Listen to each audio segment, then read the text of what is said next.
well, I'm only going to be here for the next half hour, and then I'm going to be in transit, so I'm going to be relying on the other gorillas to keep me informed. And as always, I always miss the exciting bits. Do all the hard legwork. And then I just wander in. And then Andy Ward just wanders in. He said, I might pop in if they're going to take the extra half hour because England are 9 down. Meaning at lunch, of course. To be fair, I set off at 11 o'clock this morning in the full knowledge I might have to get here and turn around, go back home. So swings and roundabouts. That's great commitment, actually. Because as we said yesterday, we pretty much thought we wouldn't be here at all today. Well, Friday I was definitely making alternative plans. Yep. Yeah, not in the ethereal sense, obviously, but in the actual bodily sense. We're not intending to fly to other sort of planes of being. Wants us to take us there. Well, I suppose so. Yes, that's always possible. Let's have a little chat. Let's have a little chat on the break. How well have England batted this morning? Can we say as badly as they batted on Friday, or would that be going too far? As good as badly. So they batted as well today as they batted badly on Friday. Yes. Yes, I think they have. Not quite that course as well. No, I haven't seen any of it live. I've only been on highlights, but I was wondering a bit what they were doing yesterday, going at 2 and over. But that's now paying fruit, and I think especially because they're finally taking advantage of the fact that Australia only basically have 4 bowlers. Yeah, they've had to turn to Labuschagne every now and again. He bowled about, I think, 5 overs yesterday. He's bowled a couple, or even was it just one? Just the one. Just the one before lunch, I think it was, wasn't it? Yes, and I mean he's a man who's taken wickets at certainly county level this year, and in his early tests he took a few. Hasn't actually played that. They're not tests. cheap though. They're at about 40. Yeah, I can't remember what the strike rate was. Yeah, no, I think actually you're right. I think even in the county game this year in Division 2. He's taken something like 10 wickets at 38. And it's not like level. being able to call on Ben Stokes or no. a proper all-rounder. No, not a proper all-rounder. That's absolutely right. So it does leave Australia that dilemma. Do they tire out their main bowlers, or do they give England a break with Labuschagne? And they've got to start juggling these things. And we're all worried, or obviously yourself in particular, terrified about how England are going to balls this up. But put yourself in Australia's shoes, and what do they attack? Do they defend? Do they test something in between? They have to bowl the best bowlers, surely. Well, I mean, the more that it becomes about Australia, the better it is for England in a way. Sure. And I think England have batted very sensibly, and we've seen proper Test match cricket batting in the old-fashioned sense to actually try and win a game. If they'd gone out all guns blazing this morning and hoped, they could have lost 3 wickets. And so I'm glad they didn't. I mean, in one sense, Root was trying to get a move on. I was going to say, did he get a good ball? Or? No, not really. I mean, what he did was they bowled 4 maidens to start with, and then with the new ball being due in 8 overs, they brought Nathan Lyon on for a couple of quick ones, just to get through a couple of quick ones. And Root, having played him off the back foot and nurdled him round as he does, most of yesterday, decided to come down the wicket to him. It turned a little bit. He inside edged it onto his heel. It looped past Tim Payne, and David Warner leapt behind him to take the catch. So he was a little bit unlucky in that respect. Very sharp work by Warner. It was sharp work by Warner, and it was actually sharp work by Payne getting his head out of the way of the ball as it. Well, his lack of reactions. Well, no. If you look, his head just sort of bobs to one way. It may just have been a sort of reaction to being hit, but. I think he did quite well. Anyway, the teams are back out there after lunch. Oh my goodness me, this is going to be mind-numbingly nerve-wracking. Or mind-activatingly. I don't know, who knows what I'm trying to say. Anyway, any tweets over lunch? Yes, we had a couple from Yes, I Am Sancho, who says, as much as I love the so long jiggle when the batsman is out, this one should be added for dismissals, and it's in excess. Just keep walking, which I think you had a look at. We were just talking about that at lunchtime, weren't we? Yep. And it was very early in excess. Like a 14-year-old Michael Hutchins, it looked like.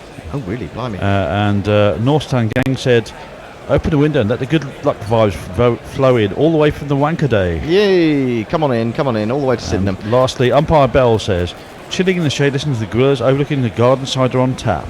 We can do this. Garden cider on tap. That sounds good. He says there's a picture of himself, his garden, which looks quite substantial. And his cider? No, and a laptop with us on it. Oh, right, okay. Nathan Lyon is going to bowl, and he may well be the key. We'll jingle him up very shortly. He's going to bowl to Johnny Bairstow, and he's got a slip, a forward short legger man at short mid wicket, quite straight short mid wicket, and Johnny tries to play him off the pitch, goes right back deep into his crease and just stuns the ball, kills it more or less into the crease. And this is, if we've got time, the batsman. Oh, what's going on? Obviously decided we hadn't got time. It is a long jingle, the Johnny Bairstow one. It's playing, nothing's coming out. We had this yesterday when it played Lyon in, he goes back again, the ball turns into him, but he plays it with soft hands down into the ground and then to the man at short leg. David Warner still in that position where he's taken several excellent catches in this game. Slip. Yeah. 2:38 for 4, Stokes 32, Bairstow 34. And Lyon in again, he goes back and that's hit him on the pad, but it's a bit high. Gets applause from Tim Payne behind the stumps. But a sharp turn and sharp bounce from that delivery. Nope. But as much as anything, it's the dip that he gets at the last minute that makes him so dangerous. Lyon is in again to Bairstow, and Bairstow goes back and allows this to pass down the leg side harmlessly enough. And yes, he does good dip. He's got good dip. He gives good dip. Does Nathan Lyon? Bairstow 34 from 63 balls. Stokes 32 from 119. He was on 2 from 64 balls at one point this morning, shortly after he'd lost Joe Root. They're trying to tempt Bairstow with that gap in the covers to get him on the drive. Trying to find that gap between bat and pad. He goes back and pull sweeps really from quite a low position and picks up a single to Pattinson at deep square leg. 239 for 4, the score moves on by another run. 120 required. Looks like there are a few stragglers and the Western Terrace haven't quite got back to their seats yet. Just going to try this jingle again, give me a second. It's okay now. Yes, thank you, Knackle. And it is this man on strike.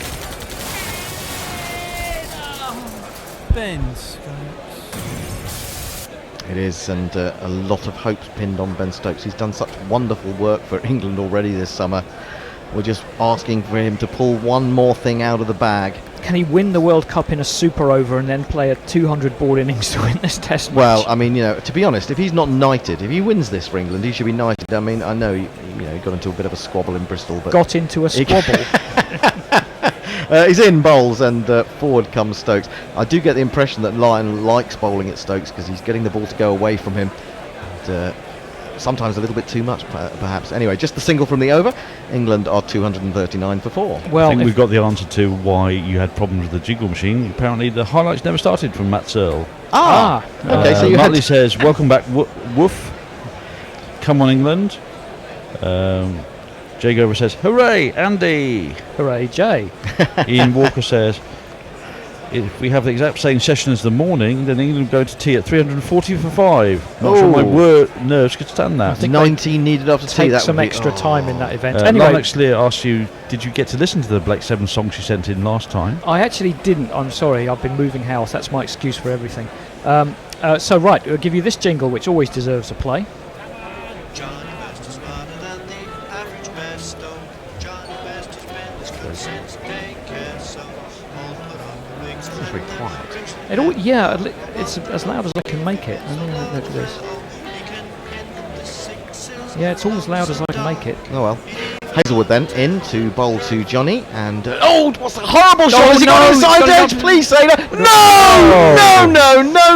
no! But Johnny Bairstow is immediately referring Okay, it. let's hold fire then. Oh my word! It would have been a low inside edge and caught down low by Payne, and the fielders all seemed very excited about it. He's turning to the Australian and saying, "No, I didn't hit that. No, I didn't hit that." The only other thing could have been in his bat on the ground because it was nowhere near his pad or anything. I mean, it was a horrible shot. He's not done it all morning.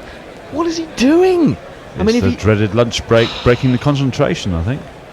Oh, let's have a look at this. Oh, it could have been a bit of glove, could it? I don't see how Very it could have been little. anything It could else. be a scratch, I think. Underside of glove? It's not hit anything else, definitely. Maybe just the corner of the bat. No, it's too low for glove. Here we go. Oh, I don't think. is it toe? It's not toe! It's missed it! It's no toe. There is no toe involved. Like Martin Guptill, there is no toe involved. And that is not out. Ooh! Well. They're having another look at this. What's going on? There's no ultra edge, and Chris Gaffney is going to have to overturn his decision. Is it Patterson bowling or Hazelwood? Hang on. Hazelwood. Right, try this. That's the one. I think that's a bit better, volume-wise.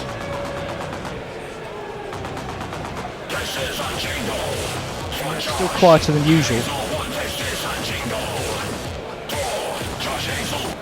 Doesn't seem to be making much difference. Anyway, never mind. The most important thing is the cricket, and if the jingles are a little bit quiet, I'm sure we can live with that. Well, Hazelwood thought it was out. Tim Payne thought it was out. Don't know Chris what anyone Gaffney thought it was out. heard. This one, he just guides square. They're going to have to hurry as the throw comes in from the man peeling away from the slips. That is Marcus Harris. No, I tried that one. That one seems to And be up full. the score remains 240, or sorry, goes on to 240 for 4. Shall I rattle through some tweets? Rattle away. Jonah Jones says, I've been told firmly, turn that shit off, but I can't. Too nervous. We can do this. Quite right, Jonah. Dr. Dan Diper sent us a very nice sketch of Johnny Bairstow sweeping and connecting rather than Top edge. trying to cut it and missing, which we will retweet. Yeah, I mean, it was far too close to try and play the cut shot there, especially so soon after lunch. Have we reached the point where no one's allowed to move? I mean, definitely no one's allowed to tune out of guerrilla cricket. Well, absolutely right. In fact, you should be tuning in. You are allowed to move if you're listening to Test Match Special, and you can start listening to guerrilla cricket. Yeah. Yes. 3 slips then for Hazelwood into Stokes, and Stokes looks to turn this into the onside, but it straightens on him a little bit, ends up playing it straighter, and back to the bowler. There is no run. But a salutary reminder, sorry Jason, that we're just, one ball away from a new batsman and a complete change of the game at any point. Absolutely. Yep. Jay Grover says, wasn't that in excess when Hutchins was still doing smack with Cave and Noah Taylor and Footscray? Dogs in space. That's very specialist knowledge that we don't know. It looked like it. I have no idea what you're talking about. Ian Walker says there's no delay for tea for the batting side on the 4th day, so I think if there is tea, they'll have to take it. Outside the off stump, left alone by Stokes. They'd take tea if they needed 2 runs to win. Well, unless the umpires make an executive decision against the playing conditions. In the sense of common sense. Message there says, things you expect to hear on guerrilla cricket number 200. Yep. If Stokes win this, he should be knighted, even if he did get into a minor argument in Bristol. I didn't say. I said a bit of a squabble. Well, I'd hate to be in a fight if that was a squabble. Yeah. Hashtag Hendo is forgiveness. I am. We've got to move on. Forgiveness to all Englishmen. We've got to move on. I'm joking, of course. In comes Hazelwood, bowls to Stokes. He's on the back foot, punches that, and he wants a run. He's going to have to hurry. It's gone up to mid-off, who had to come round to his left so slightly, but it was well read by Stokes that there was the single there. England moved to 241 for 4. And I've also got Jay Grover saying, I thought of Gaffney as a good umpire. He seems to be having a bit of a mare, but I think everyone's had a bit of mare at some point in this series. Well, it's fair enough to say he's having a bit of a mare, but you have to realise that, and if you're a cricketer of Australian persuasion as well, that all the Australians went up for that as well. They thought it was out. They were very confident. So they made the mistake. Hazelwood into Johnny's him on the pad. I imagine he got an inside edge because it looked like Hazelwood was about to scream at the top of his lungs. I'm not convinced that wasn't sliding down anyway. Well, really? I don't know. It looked pretty straight to me. I wasn't. I was a little nervous about that. Trapped on the crease. 241 for 4 at the end of the over.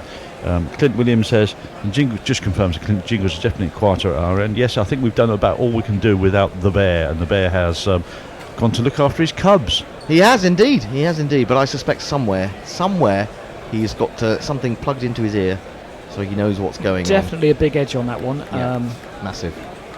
Didn't pick it up though from just from the shot. Certainly from the slow motion replay and the close up, you could see it. Oh no, hang on. We might be off air as well.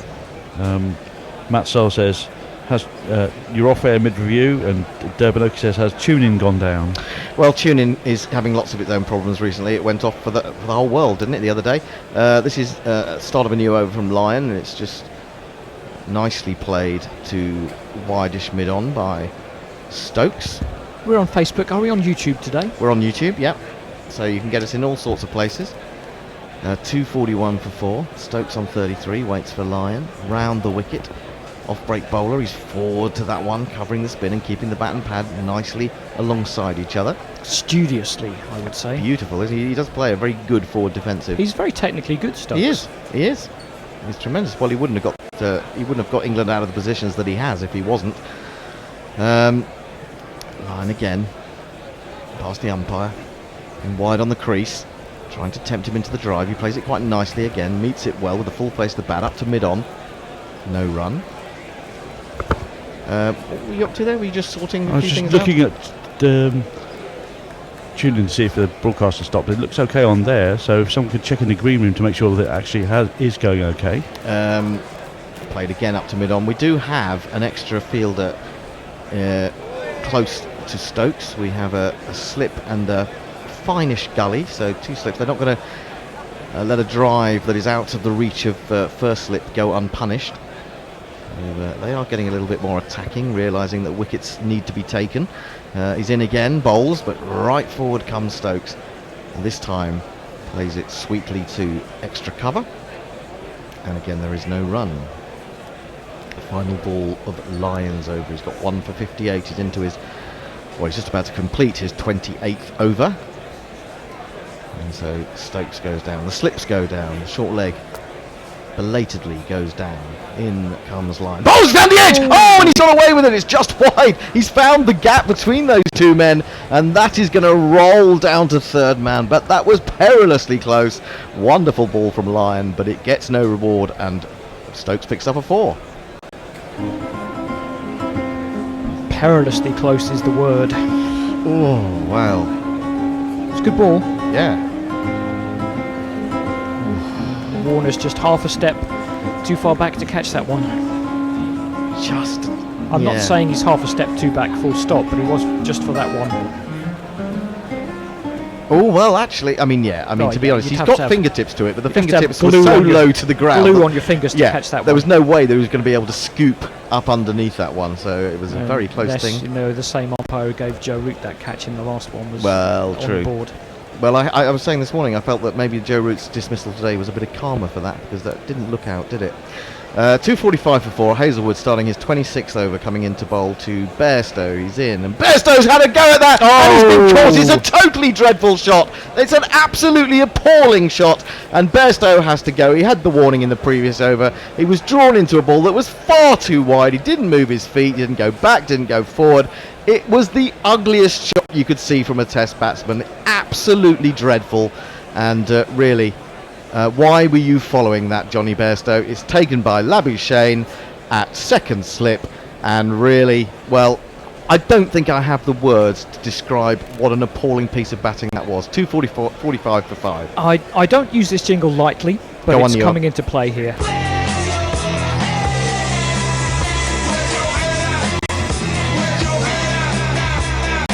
Well, what I will say is the ball did move, but it started very wide, and it just got wider. The toe. He's gone for a kind of just a 45-degree cut shot, and it's hit, as you say, it's gone away from him a bit more. And because he didn't get in, his feet, as you say, was static. He's reaching for it as it is, and it's just clipped the toe of the bat on the simplest catch. I mean, how do you get drawn into that? I mean, it started that wide that you don't even need to be thinking about a shot. You just leave it alone.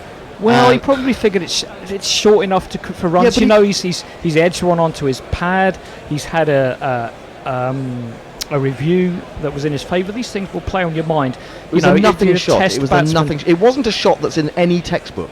No, and it's an opportunity for Johnny Bairstow. It's a brain fade. I think if England do lose this game, which now is probably more likely than not, but we'll see what we can do. It might be time for Ben Foakes. I think it might. I mean, you just look at that and you just say, what on earth are you doing? You cannot play a Test match. It's all right. He had reined himself in before lunch, and he did bat well before lunch. But, psych yourself up for the next session, for goodness sake. What are you doing? You've already played a cut shot at a ball that's too close to you and survived a review. Why are you following that ball? I do think it was short enough to hit. It was just a matter of the execution. Anyway, see what this man can do. Pryor ain't no loss, 'cause we found someone Sutler. Okay, he can't spell Joss, but he also can't spell Butler. Joss Butler, just because he is Joss Butler. Hazelwood into Butler. He's got 3 slips and he leaves this one outside the off stump. A little bit of extra Jump in his step there from Hazelwood. That looked quicker. It was almost 90 miles an hour. 245 for 5. I mean, look at this. No, it's just a flick. It's Not a proper shot. It's No. not It's a a proper one-day shot. shot. It's not even a one-day shot. It's just not a shot. It's not a shot. I'm sorry. It's not a shot in any form of cricket that I know of. It's appalling. And to be honest, you know, as well as he played before lunch, he should be dropped simply for that shot. You've got England into a very good position, and then you play a shot like that. It's not like Australia have got you out. You've got yourself out, defended by Butler on the front foot up to mid-off, and there is no run. It's funny in a way because, you know, some of the players under pressure like Roy and Denley and Bairstow, they've all done their bit now. They can't do anything else, but their fate is probably still going to depend on whether England, the rest of the batsmen, win or lose. Yeah, I agree with you. Absolutely. It's much easier to keep a winning side. Faith isn't with it? a winning side, yes. Yeah. So, I Some mean, maybe tweets. Test futures depend on what England end up doing here.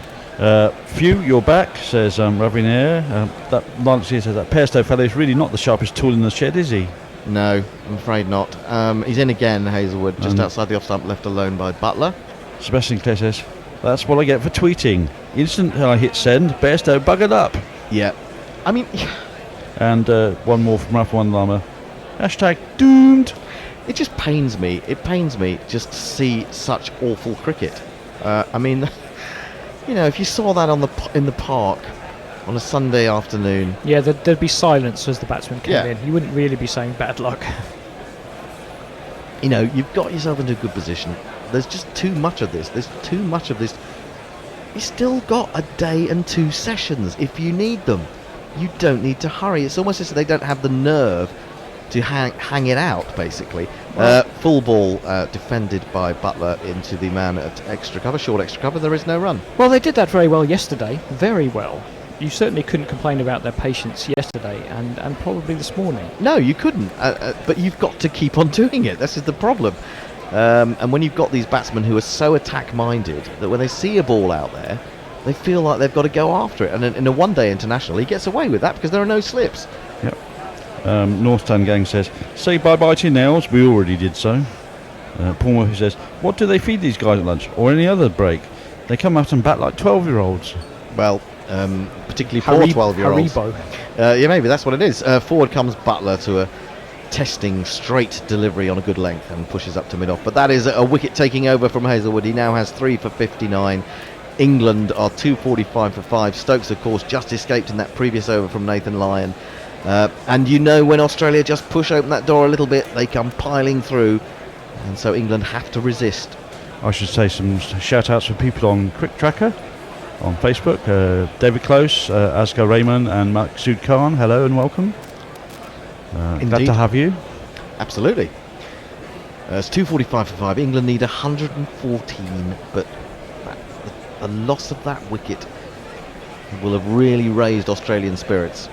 I was going to say, it's got to perk them up in the field. I mean, you try to be 100% on it all the time, but, you know, the wicket's going to perk you up. There's no way around that. Yeah, and they'll know that there's always a chance with Nathan Lyon bowling his off breaks to the left-handed Stokes into those foot marks to some extent, but not always.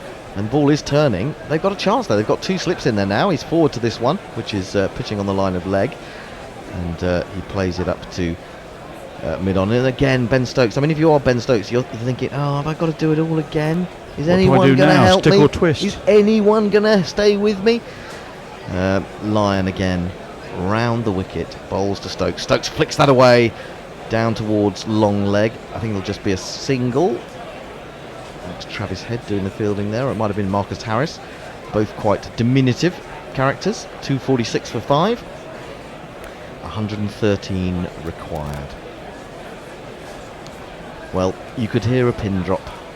Oh, there it goes. But I don't know. Can England get this over the line? The Ashes are, well, they're on a knife edge. They are up for grabs. They really are. Lyon then to continue to Butler. Presumably will come over the wicket to the right-hander. He does. He's taken out one of the slips and he bowls a flat, quicker delivery, which he gets, well, a little bit front onto, trying to turn into the onside, but gets bat on it. Well, it's better than being too side on. when you go back like that.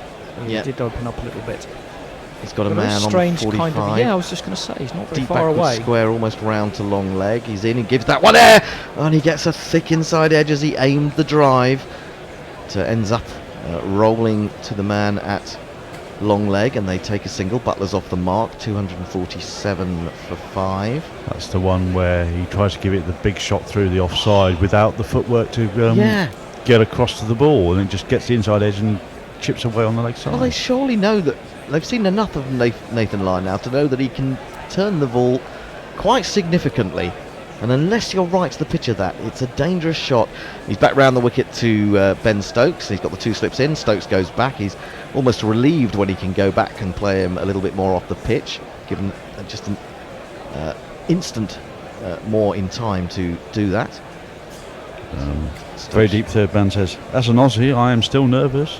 Well, I'm glad you're nervous, or we want to make you nervous. It's good that we're not taking all the anxiety on ourselves.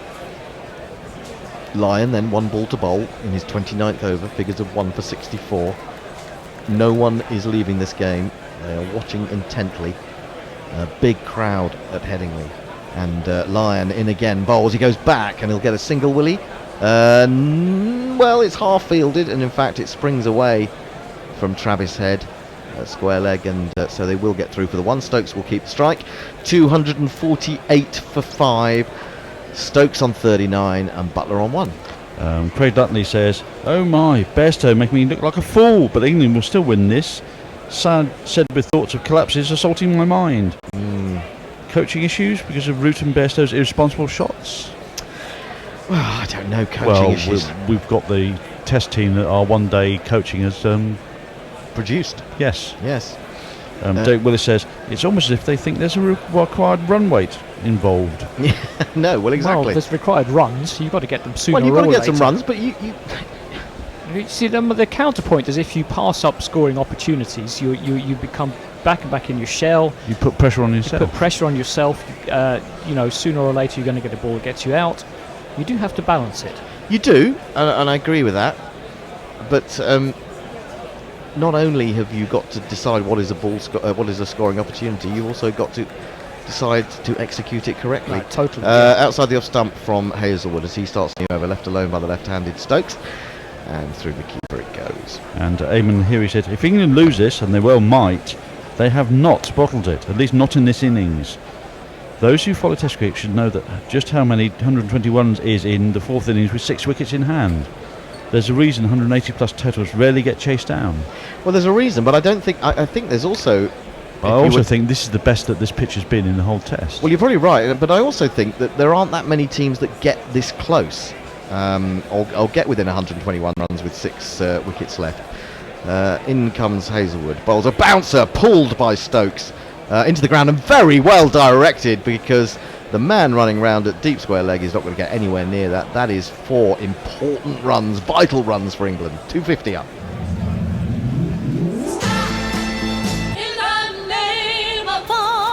Yeah, too short. He got well on top of that, did Stokes, and played it expertly. Not just the technical brilliance of the shot, but the placement as well. Well, he was so early. He played it well in front of square with control. So yeah, it was really quite a poor ball, actually. Yeah, so you've got to be ready to hit those, which to his credit he was. In he comes again, a little bit fuller, left alone outside off stump. Just an interesting note that there is someone in the crowd with a blow-up flamingo. You have a blow-up flamingo. If you're going, I'm not saying what I have a blow-up of. I'm looking up. Yes, quite. But I'm looking forward to the blow-up of Mitchell Shark turning up. Yeah, we need Mitchell Shark back then. We need Mitchell Shark and Usman Koala. I've got Usman Koala somewhere at home, and I'm not sure quite where. He might have been thrown into the sort of cupboard that no one goes into, that no one dares enter. Very dark back there. In comes Hazelwood again. Oh, and he makes that just jump a little bit off a length. But well played by Stokes. He's now going to have to hurry because he was jogging through for a single. But he gets there nonetheless. Now we have news from Colombo. New Zealand end the day on 382 for 5, which is a lead of 138. Pretty useful because there's only one day to go. There's been a lot of rain in that game. Tom Latham made 154. And Colin de Grandhomme, 83 not out of 75. He is a fearsome hitter of the ball at times. BJ Watling, very consistent wicketkeeper batsman, was 81 not out of 208. So 83 not out of 75 and 81 not out of 208, which is kind of the ideal partnership, isn't it, really? Hazelwood in to Butler. He finds the outside edge, and England would hope that had got through the slip cordon and away for 4, but well stopped by Marcus Harris on the end of the slip cordon. It was. I'm watching a lot of these highlights of this test, and I wonder, everybody runs the numbers on everything. Have people run the numbers on a third man versus a fourth slip? I think that's a good one. They should do, shouldn't they? Because you do get a lot of runs in Test cricket at third man. The thing is, having a third man doesn't mean he's necessarily going to stop it every time. It's not necessarily a defensive option either, because you are keeping pressure on them by letting them only score a single. Yes, absolutely. Yes, absolutely. Hazelwood in again to Butler as he nibbled at that. Well, he did have a nibble at it. Didn't actually edge it. He gets some words. That's. I'm sure he's quite happy to take some words as long as he's still there. I think he called him a lucky something. Well, 253 for 5. England need 106 to win, and when it gets down under that 3 figures, we begin to hope even more. And the slap in the face when it doesn't come to be is even worse than it was. Well, we could be in for a classic. We could, but I won't be able to see it. I've got to go soon. Oh God, I always miss the good bits. Anyway, prioritise, Hendo. Prioritise. You can't really prioritise over your mum's 90th birthday, can you? You can go later. There's still a birthday later on, isn't it? Yeah, but I'm already going quite late. So back to Nathan Lyon bowling to Ben Stokes on 44. In comes Lyon, bowls to Stokes, and Stokes, I think, got the impression that he played for a bit of spin there, so he played a little bit wider of his front leg than he might normally do. Luckily, the ball went straight onto the bat, rather than hitting either edge. Yep. He's got a man who hasn't scored a run all series behind the stumps telling him how to bat. Lyon again in to Stokes. The Stokes is forward. Oh no, there could be a run out here. Terrible trouble. England have lost a wicket due to a run out. That is an absolute disaster. Joss Butler couldn't turn quickly enough. The throw came in from mid-wicket, and oh my God, can you believe how England can always find a way to throw a good position out the window? Butler goes. Must be a run out here. Oh, how tragic. How tragic, how tragic, how tragic. By a mile as well. Oh, hang on. Oh, no. No. It flicked them first. I don't the first know. bail comes off first from my look at that. Oh, hang on. I thought it flicked them on the way through. What is the decision pending? What is he going to say to this? I mean, this is interesting. I thought it flicked the stump on the way through, and yes, Nathan Lyon did fumble it when it got to him, and then started making a mess of the stumps. You're saying it's a direct Here hit, we rather? go. I think it was a direct hit. Let's have a look. It yes, is. It is a direct hit. Yeah. Oh, I can see it from that angle. Oh, for goodness sake! It's the hope that kills you. I've told you all fucking morning. Stop fucking hoping. Well, I think we've actually described what happened. Stokes kind of played it out to past short leg, who I think got a hand on it. Butler came down the wicket expecting the run, then Stokes sent him back. And honestly, Butler had barely turned around when that throw, underarm throw, hit the bottom of the stumps. And fortunate for Australia, it did, because, maybe Nathan Lyon's fumbled it because it's hit the stumps and gone off in a different direction. Yeah. He would have hoped to complete it, but that's exactly as you say. Teams who have got the mental strength always seem to find a way to win, and vice versa. I mean, these players do have mental strength, but it's been a long series. It's been a long summer. Well, it has, and I mean, that's just a disaster for England. It's beyond a disaster, really. That could be the crucial wicket. Well, they're into the all-rounders now. Yeah, they are. The bowling all-rounders. You can just play down to the leg side. Stokes has run down and given him the old yes/no. I think that might be more on Stokes than anyone, Well, no, I think it is. I think totally it's on Stokes. But Travis Head with the fielding. How do England keep on doing this? Yeah, great work from Travis Head. We should say that, because he was running and he had to launch himself at the ball and throw from a prone position, really, underarm. And that could be the run out that wins the Ashes. Or not wins the Ashes, it retains the Ashes for Australia. Well, Chris Wokes comes in at the non-striker's end now, and how mentally will that affect Ben Stokes? It's now even more a burden for him to get England over the line. But you feel like the end might come quite quickly now.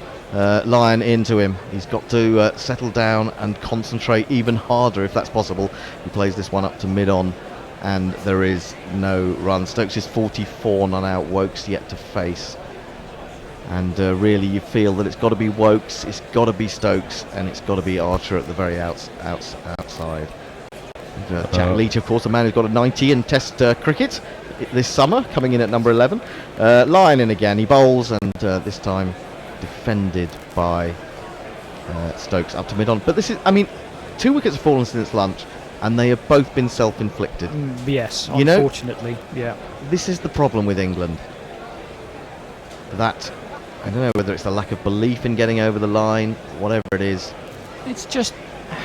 It's not handling the pressure. It's yeah. one of those things, it's, isn't it? You know, little mistakes get magnified into big mistakes, and...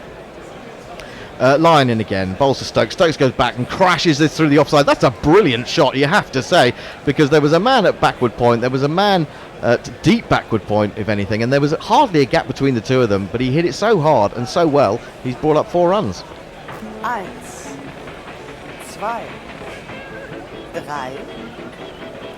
3, 4. Well, if what he's done has made Ben Stokes angry enough to win this game for England, then it's a good thing. But we shall see. Brilliant shot that really was. 1 ball remaining, 1 ball of my spell. And Lyon is in, bowls, and he leaves this one as it turns outside off stump. That's the end of the over. Disastrous one for England. They are 257 for 6. They need 102. Chairman Mao, Jamie Howe, Ho Chi Minh, Asif Din, Václav Havel, Graham Saville, No Surrender, Percy Fender, Guerrilla Cricket. So another disastrous spell for Hendo as he takes 2 vital wickets for Australia. Yeah, absolutely. We should never have let him do the first session No. after lunch. And England are 257 for 6.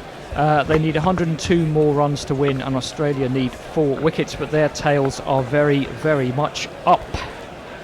Steve, how are you seeing this? That's a big wicket there, and I think we're probably Boned.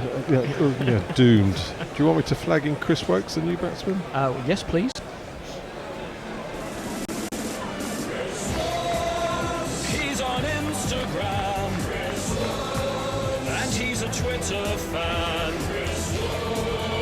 On the Ashes tour, not Ben Stokes, but he'll have to do. Well, he's out there with Ben Stokes, and I don't know if I'm imagining things, but it almost looks like Josh Hazelwood has added a couple of paces to his run-up. That one's back of a length, and Wokes plays it into the offside for no run. Mash, how has Twitter reacted to that run-out? Steve Kellett says, looks like they came up with a plan over lunch then. England, I mean. Scott says, time to go to bed. Evil Scooter says, oh no. Ralph, the Wonder Llama, says, that was really stupid. Woy Woy says, I think we're doomed. Well, and I dodged another one because I remember thinking about saying at one point that England were running well, picking up extra singles that they maybe weren't doing earlier in the test. But that, of course, has its downside. Now Wokes has got 2 slips, a gully and a short leg as Hazelwood, 8 wickets in the match, comes in again. Short again, Wokes dabs it down out of reach of that short leg. He's going to pick up a single. 258 for 6. Matt Sell says, Gorilla Cricket top quote 198. Stop fucking hoping. It's the hope that kills you. It was always the hope that kills you. That's why I never hope. Everything's always a pleasant surprise if you never have hope in the first place. Indeed, or if you just, the Stoics say, you want what happened to happen after the event. I can't imagine Epictetus being, jumping up and down in the stands. He said something very specific about that, actually. If you go to the gladiatorial games, simply observe the modern-day gladiatorial games as Ben Stokes faces up to Josh Hazelwood. Oh, a good ball, but Stokes is equal to it, covers it up back to the bowler, and there's no run. Stokes on 48. Evil Scooter says, no, can't not watch this. At least it won't traumatise me the way that match at Lord's did. What was traumatic about... Or are we talking about a different match at Lord's? It wasn't super traumatic, the last test, was No, it? it was, yeah. It's the Dwindled Island to a one. draw, didn't it? Not Well, been maybe. England one. Yeah. Maybe, yeah.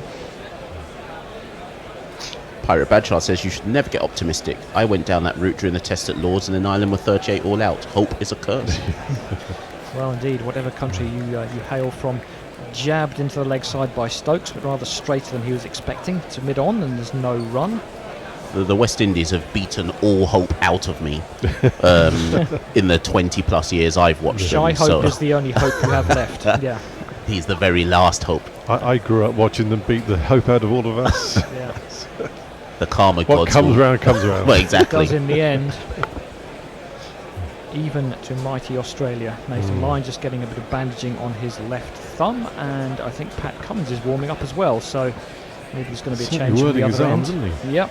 Hazelwood comes in, left alone by Stokes. Nice carry through to the wicket keeper. England need 101. So we were discussing in the green room, we thought England, Bairstow and who's just out? Butler. But- How soon Butler they forget. needed to get us down to sort of requiring 50, 50 or 60, yeah. Yeah. And of course that's been blown out of the water. Looking at some of Wokes' dismissals, mostly to the short ball, and perhaps even most of them to Cummins, so that might be why he's warming up. I still maintain a good cricket team wins from here. Oh, it's difficult. It's always difficult in the fourth innings. Hazelwood comes in, clipped into the leg side by Stokes. They're going to get a comfortable single to wide mid-on. And history certainly supports the difficulty of a fourth innings, isn't it? So And I'm going to disagree. I think 100 runs, 4 wickets left, last innings of a test match. On the fourth day, though. Default. Yes, that mitigates it somewhat, but I'd still be on the bowling team generally. I think until Butler got out, England was still favourites and should have been favourites because Butler's what? No, He's a I bat- think he's an I'm- established batsman, batsman. yeah. I think I'm batsman, yeah. generally more bullish about the bowling team in these situations. That they'll always just find a way. Not always, no, but more often. No, I mean, like, more often than not find a way, not, yeah. Further to that, Evil Scooter says, remember, before this innings started, Chris Wokes was one of the 5 batters between the two teams to average 35 plus. All is not lost he needs yet. to do that again. He needs to find that form. Yes, he hasn't had a good series.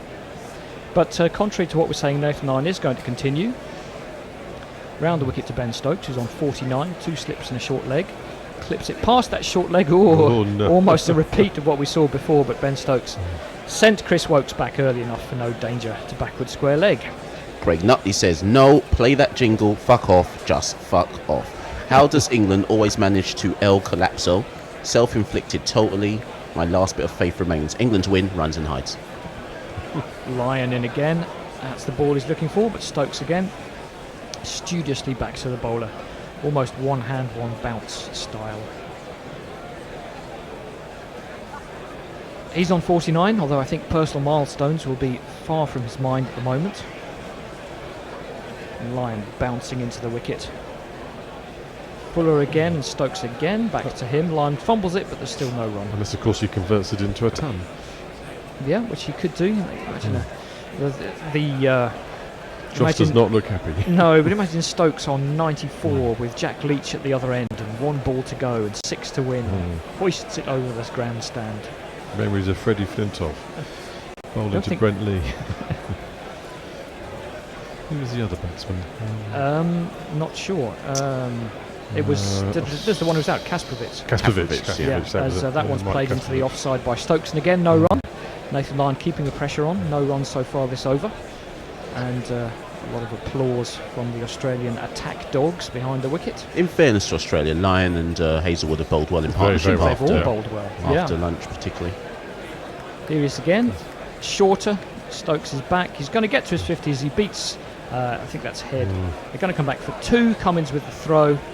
Lyon turns his back on it and deservedly gets hit in the arse by the ball. Stokes is on to 51 and England have the deficit down to 98.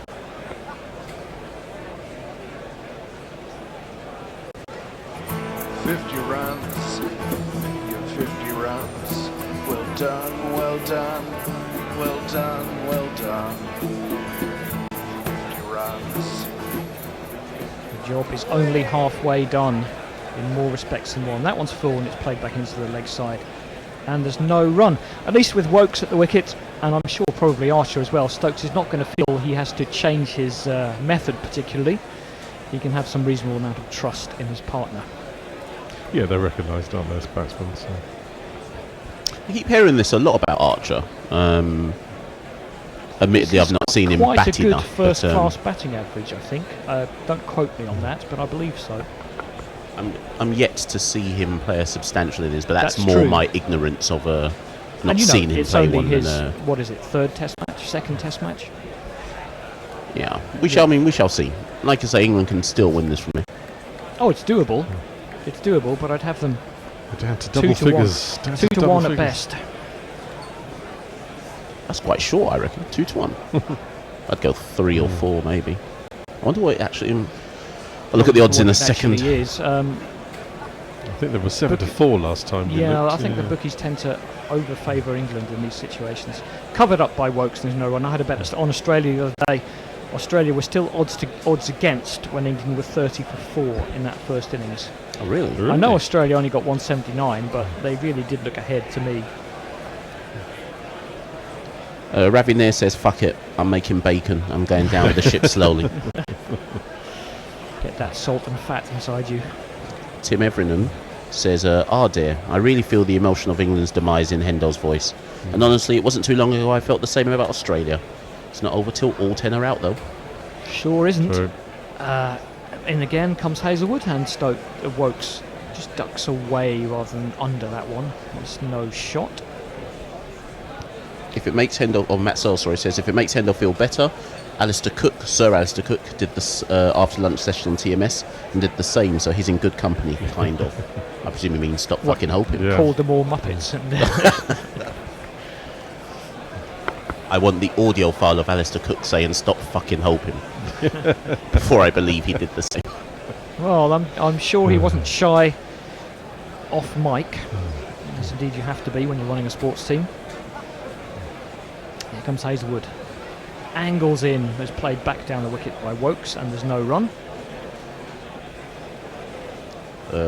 Ralph the Wonder Llama says, it's not just that it's the hope that kills you, it's the endlessly repeated dying from it that really does your head in. Yeah, like Prometheus chained to the rock. And Short Third Man says, keep the boundary cunt boundary. Easy. Sorry.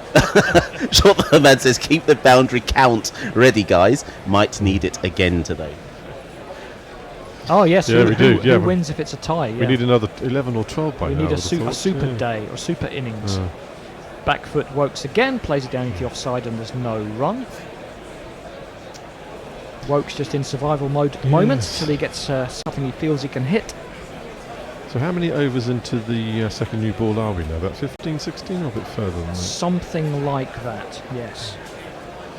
Not enough to reverse, but there still should be some life in it. Ravi Nair says, just to formalise it, things you expect to hear on Guerrilla Cricket number 201, stop fucking hoping, so expect to hear. But that was number 200 as well, I think. Hazelwood. Down the arse of Wokes, who just basically stays where he is and lets it go.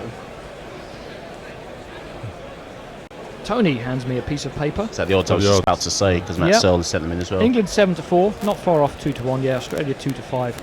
And the draw for all you happy punters, 500 to 1. Wow. So I don't know, a nuclear strike on Headingley, and you can collect your winnings before society falls apart. You better got a hotline to Putin. Hazelwood comes up to complete the over. Length ball driven by Stokes is out! Oh my goodness. He's out. He's been caught at cover by Matthew Wade. That was not there to drive. I can hear the cries of anguish from the green room, and once again, they are merited. All I heard was Hendo saying fuck off. In the distance.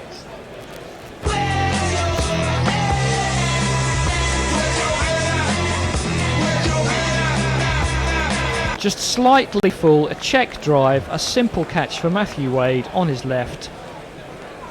Oh, it's not a good look. It's not a good look after all the work England did yesterday and this morning is being thrown away here. That was like a carbon copy of Butler's first, dismissal, yeah. Butler had been there a while and had scored 25 runs at least, hadn't he? No, not in the first innings. No, No, of course he hadn't. No. 6 or 7, wasn't it? Oh, no one got 20. But Denley was top scorer with 12. And England will just even be thinking now, maybe those extra 100 runs would have been easier to find in the first innings if someone had dug in. Well, A couple of people had dug in. Matt Searle must have had a premonition because he said Stokes, Wokes, jokes.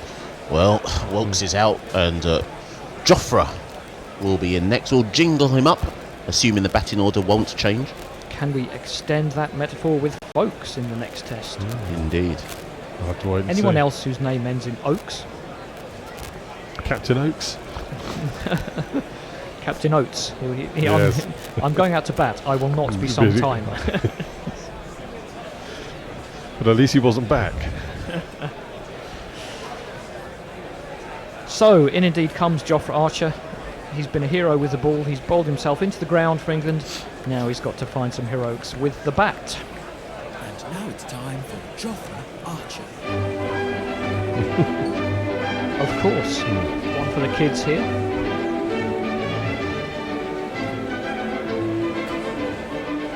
Still going, the Archers. I think it is. Yes, it is, very much It's so. the Radio world's- 4, yeah. For those of you under the age of 85, it's the world's longest running soap opera, I do believe, I believe you're right. on the broadcast radio. I tuned into an episode of The Archers once by accident and had no That's the idea only what the way. hell was going on. The only way. You'd have had to go back 50 years to find out what's happening. All the various grudges and blood feuds. I think I tuned in and all I heard was I heard some level of commotion followed by Mary. I was like, what on earth is this? It's EastEnders with a posh accent. You know. Now, Cameron Bancroft's gone in at Silly Point. He's obviously on the field for someone. And I must admit, I'm probably a bit behind the times, but after this ball, I thought subs couldn't field in specialised positions like that, but I must be wrong. Lyon is into Stokes, covers up back down the wicket. Ben Stokes has been involved in 17 run-outs in international cricket, and 14 times it's his partner he's run out. That's an interesting stat. He did look to be culpable on that one. There was a bit of the old yes-no going on there with Josh Butler. Lyons in again, floated up, again covered up by Stokes, and there's no run. Muttley says things Josh Butler can't spell, paycheck. Oh, I think he's still getting his paycheck on his central contract. There must have been a joke there I missed. I don't understand that one. Muttley will be back. Lyon onto leg stump, which is not really bowling to his two slips and the forward Silly Point. Stokes plays it into the leg side for no run. Read that run out. Jenny said, for goodness sake, how stupid. It's not like Stokes. Tension must be getting to him. Well, stats say it must be like Stokes. He's got to try and redeem himself with the bat, but he is running out of partners. Goes back and punches that one behind point. There is indeed a man there. It'll just be a single. Was that the end of the over? No, there's going to be two balls. Oh, two more, yeah. For Jaffa Archer. Jake Takes strike. Trey Grover says Andy descends into Henry Newbolt-inspired delirium. Oh, any delirium's good delirium. And Francis. Oh, you see that dismissal, it's bad, isn't it? Yeah, it's awful. It's not good. In these situations, at least make the bowlers work for your wicket. Yep, correct. I think that's the bare minimum you're supposed to do. And England did that so well for best part of 4 sessions. Francis Brett is listening to us over the Aegean Sea, keeping fellow passengers informed and feeling nervous. Join the club. Yep. Ominous nervous. Jaffa Archer with a very clean looking bat. No red marks on that as yet. He's got a backward short leg as well as a forward short leg, I think, for the right-handed Archer.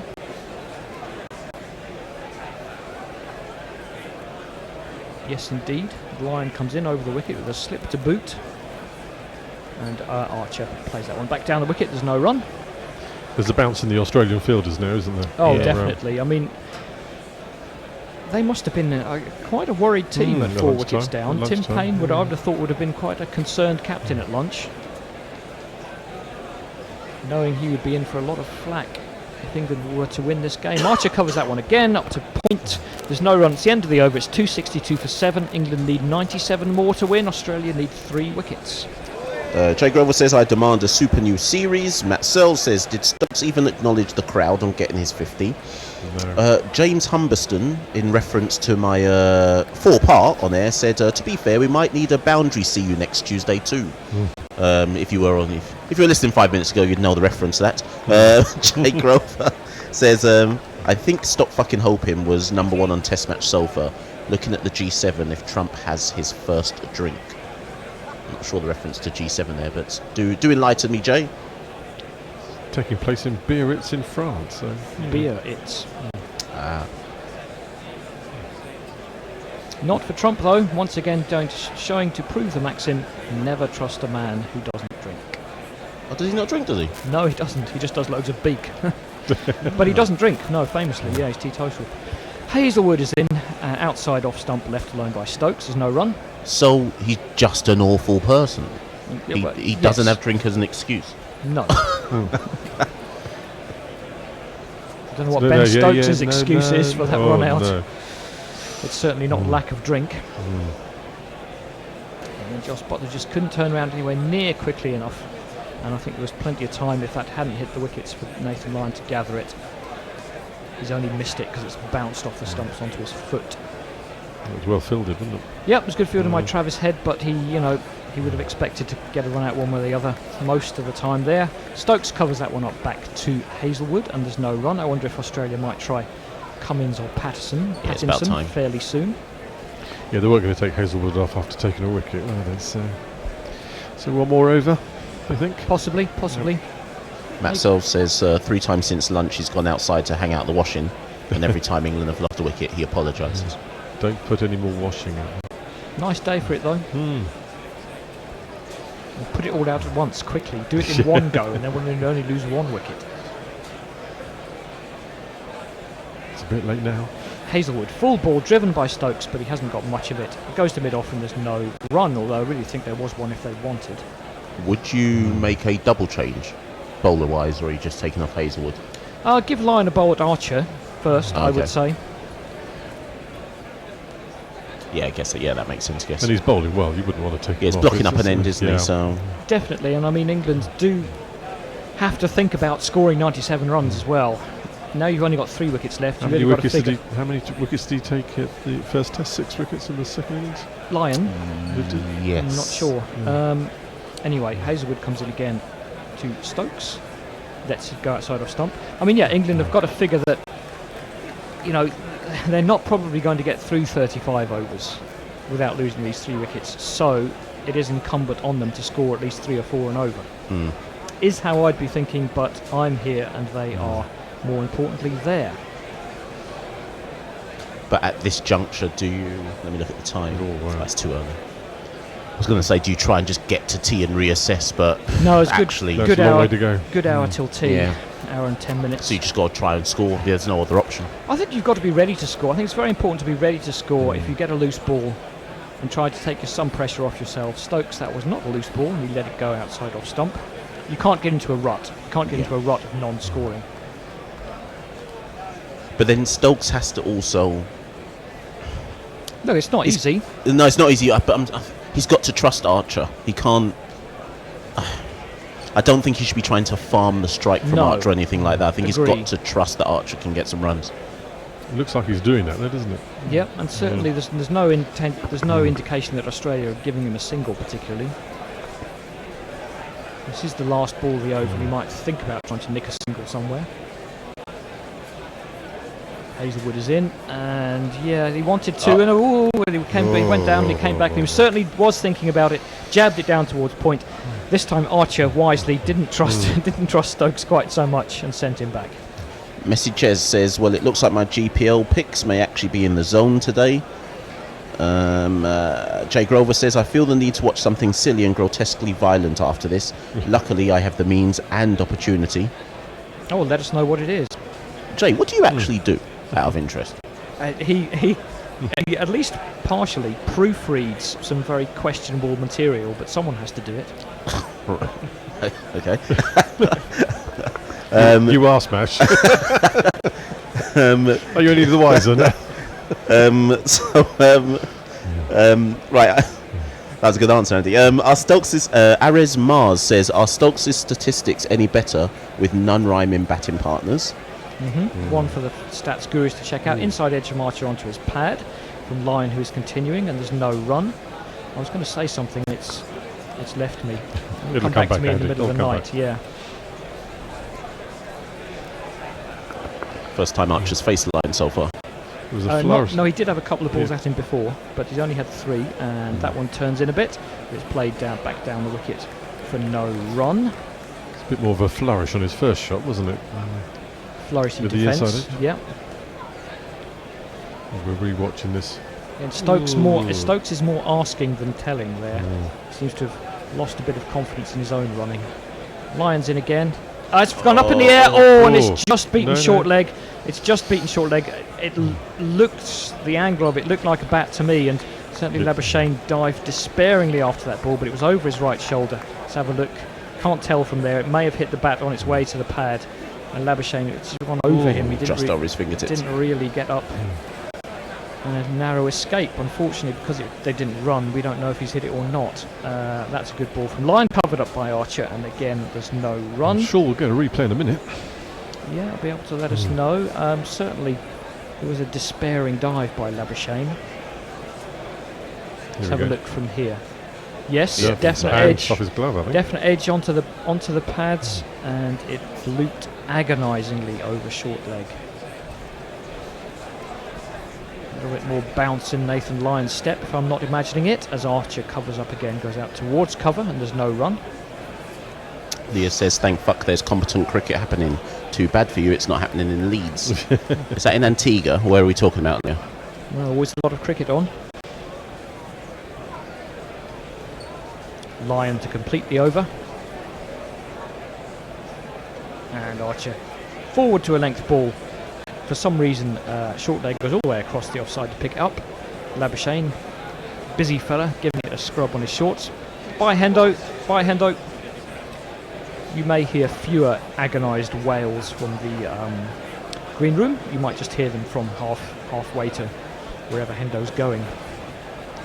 Jamie Cook, I think he's referring to Wolkes' dismissal, says that's probably the worst dismissal I've ever seen. Absolutely no heart. I don't know if it's the worst I've seen, but it was a half-hearted shot. That much I do agree with. Yep, he's certainly struggled. We might be creating narrative when he isn't there. He had a couple of misfields, a couple of quite poor misfields in this test match, Chris Wokes as well. He just doesn't quite seem to be at one with himself. He is, as Woody Allen would say, at two with himself. Well, Woody Allen technically said he was at two with nature. Woody Allen. Yes, probably actually persona non grata these days on the list. Yeah. I think he has officially been cancelled. I don't like the term cancelled, but I think he might actually have been cancelled. Although he's still making films, isn't he? And he's out here still. Roman Polanski made films for a long time. Still is. Change of bowling. We'll have his jingle in just a moment as the ball is left alone by Stokes outside off stump. It's this man. Who's it? Oh, sorry, it's Pattinson. James Lee Pattinson, he's on the mend. After back treatment that seemed without end, so many games missed, we almost despaired. Knights in white, Pattinson there. Fuller ball driven back towards the bowler. I thought it was a chance for a moment, but he's probably hit that into the ground, and Pattinson couldn't grab it anyway. But judging by the reaction, he did bump that into the ground. Jay Grover says nuclear strike via Twitter. Well, there's certainly someone who could do it. That teetotaler we were talking about. No drinks in the bunker. Bojo's best mate. Bojo's best mate. I see we're going to suspend Parliament for 5 weeks to save democracy. Pattinson's in again. drive by Stokes, and Archer's a bit slow to set off, but Australia, very clearly giving Ben Stokes one now. Field all back on the offside, and they've done that very suddenly. It was there in the previous over from Hazelwood, wasn't it? But Stokes declined it. Is that what it was? Yeah, Okay. he didn't take the runs. Score -1 for me. I didn't notice that. Pattinson's generally been bowling very dry in this innings. 19.3 overs for 39. You can certainly rely on him to keep it tight at one end if he maybe doesn't have quite the threat of Hazelwood or Cummins. Peter Lloyd has quote tweeted Andy Zaltzman, who said that if England win, admittedly a ballooning if, they will at least equal the second most runs added for the last 3 wickets to win a test. Wow. The others being... I love these stats. Yeah. In fact, I won't read the others, just know that England will equal it. Just one slip for Archer, surprisingly, a gully and a short leg. Pattinson is in, down the leg side, and Archer lets it go. Massive wide in an ODI, but not in a test match for some reason. James says, do you think England is getting too eager to score, sensing the win is getting close? With so much time left, I think they could afford to play things safe, be conservative, stretch things out.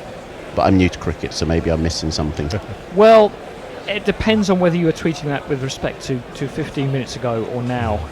Because certainly these two batsmen are playing a very watching role at the moment. Archer is 0 off 9. Stokes has just taken the long single he's been given. As Pattinson comes in again to Archer. Short ball, I'm not sure where that's gone. It's gone, no one's very sure. Not even the cameraman was very sure. It ended up 2 bounces down to Nathan Lyon, somewhere behind square. I don't think anyone picked that up. It might have been a leading edge. He's now taking the tape off the bottom of his bat. It might have been a weird bottom edge, I think it was, and that's why no one could pick it up. It ended up flashing past the square leg umpire's head, and they'll probably pick up 1. Or maybe they'll go for 2 to get Stokes back on for the next over. That was one of those. It was just 1. One of those perfect. Do you remember those things that used to be in generally football magazines and the Mirror, probably? You know, those like spot the ball competitions. Yeah. Never see those anymore, by the way. No, old school. Old school. Spot the ball competitions on newspapers. Yes. Yeah. With the football pools and the 8-score draws. Yes, that's the one. Yeah. Stokes has 1 ball, and Australia finally realised they've got to bring the field in for that reason. So 2 men coming in on the offside to try and prevent that single. It's the last ball of the over. It's going to be the last ball of my spell. Tony, Nako and Jason poised to come in here. Stokes clips into the leg side, takes a single. It's a comfortable single. In fact, Cummins has gone, but if they don't know whether to take 2 or not, Cummins kind of fooled them by deliberately letting it go through that his was legs. deliberate, definitely. He will say. They've taken the extra run. Archer's going to be on strike. It's 266 for 7. Do you want to put a quick change on there, Steve? Yeah, thank you. Alternative cricket commentary, bringing you laughs, bringing you jingles, bringing you joy. We are Gorillas. We need your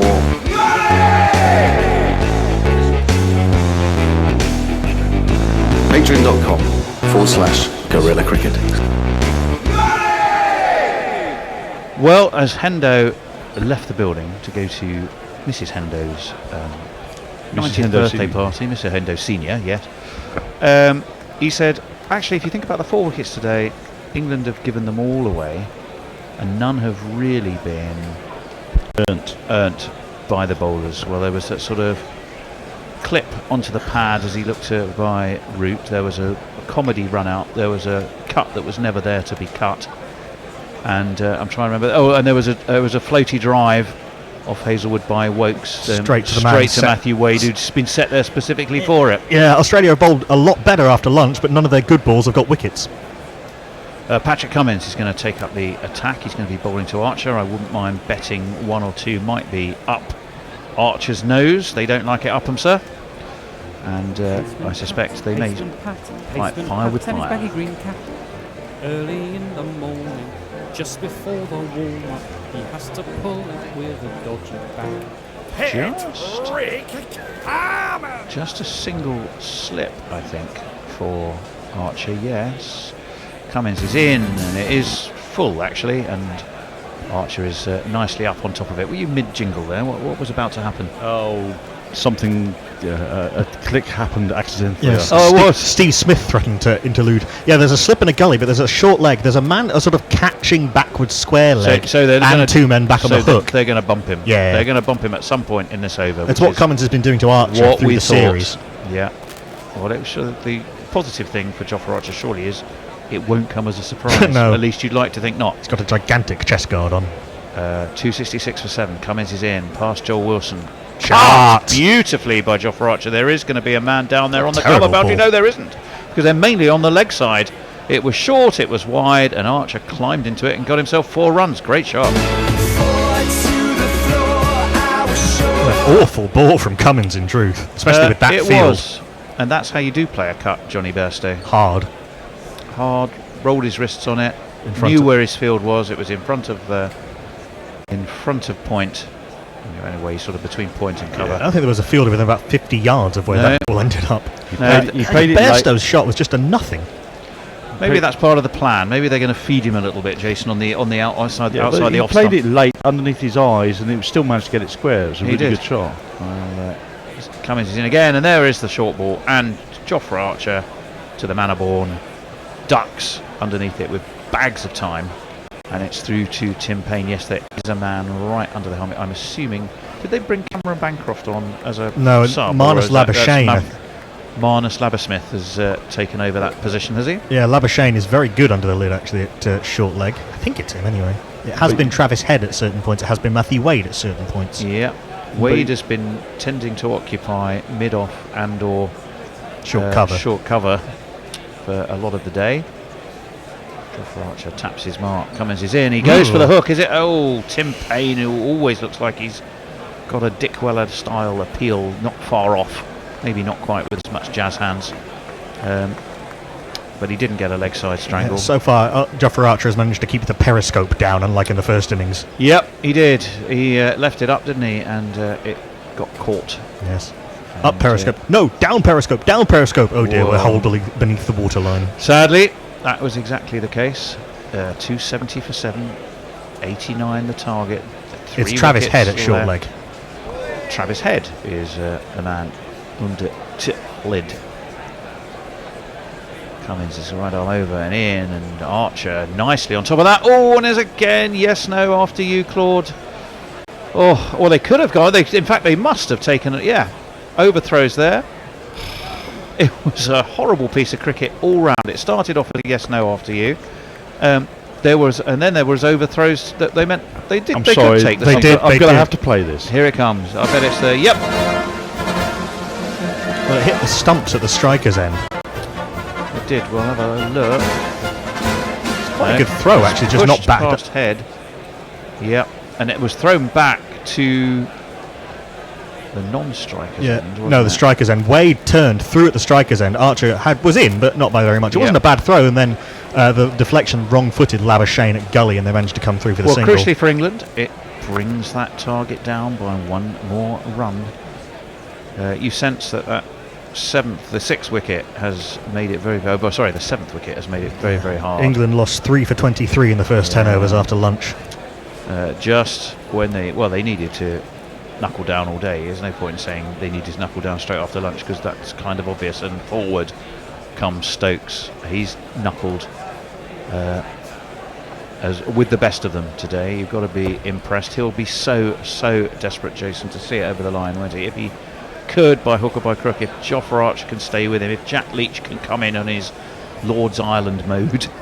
If Stuart Broad can top edge 2 sixes over the keeper's head. Well, again, we were saying in the green room, weren't we, Knuckle, that if Broad comes in and there's 30 needed, you'd rather almost have him looking to launch the ball out the ground than do it in the conventional Absolutely. manner. We do have a few tweets. Jay Grover says, as climate, I'm not sure who he's talking about, as climate changes, and he's quoting someone, a niche issue designed to embarrass him. I trust no one regardless of their personal habits.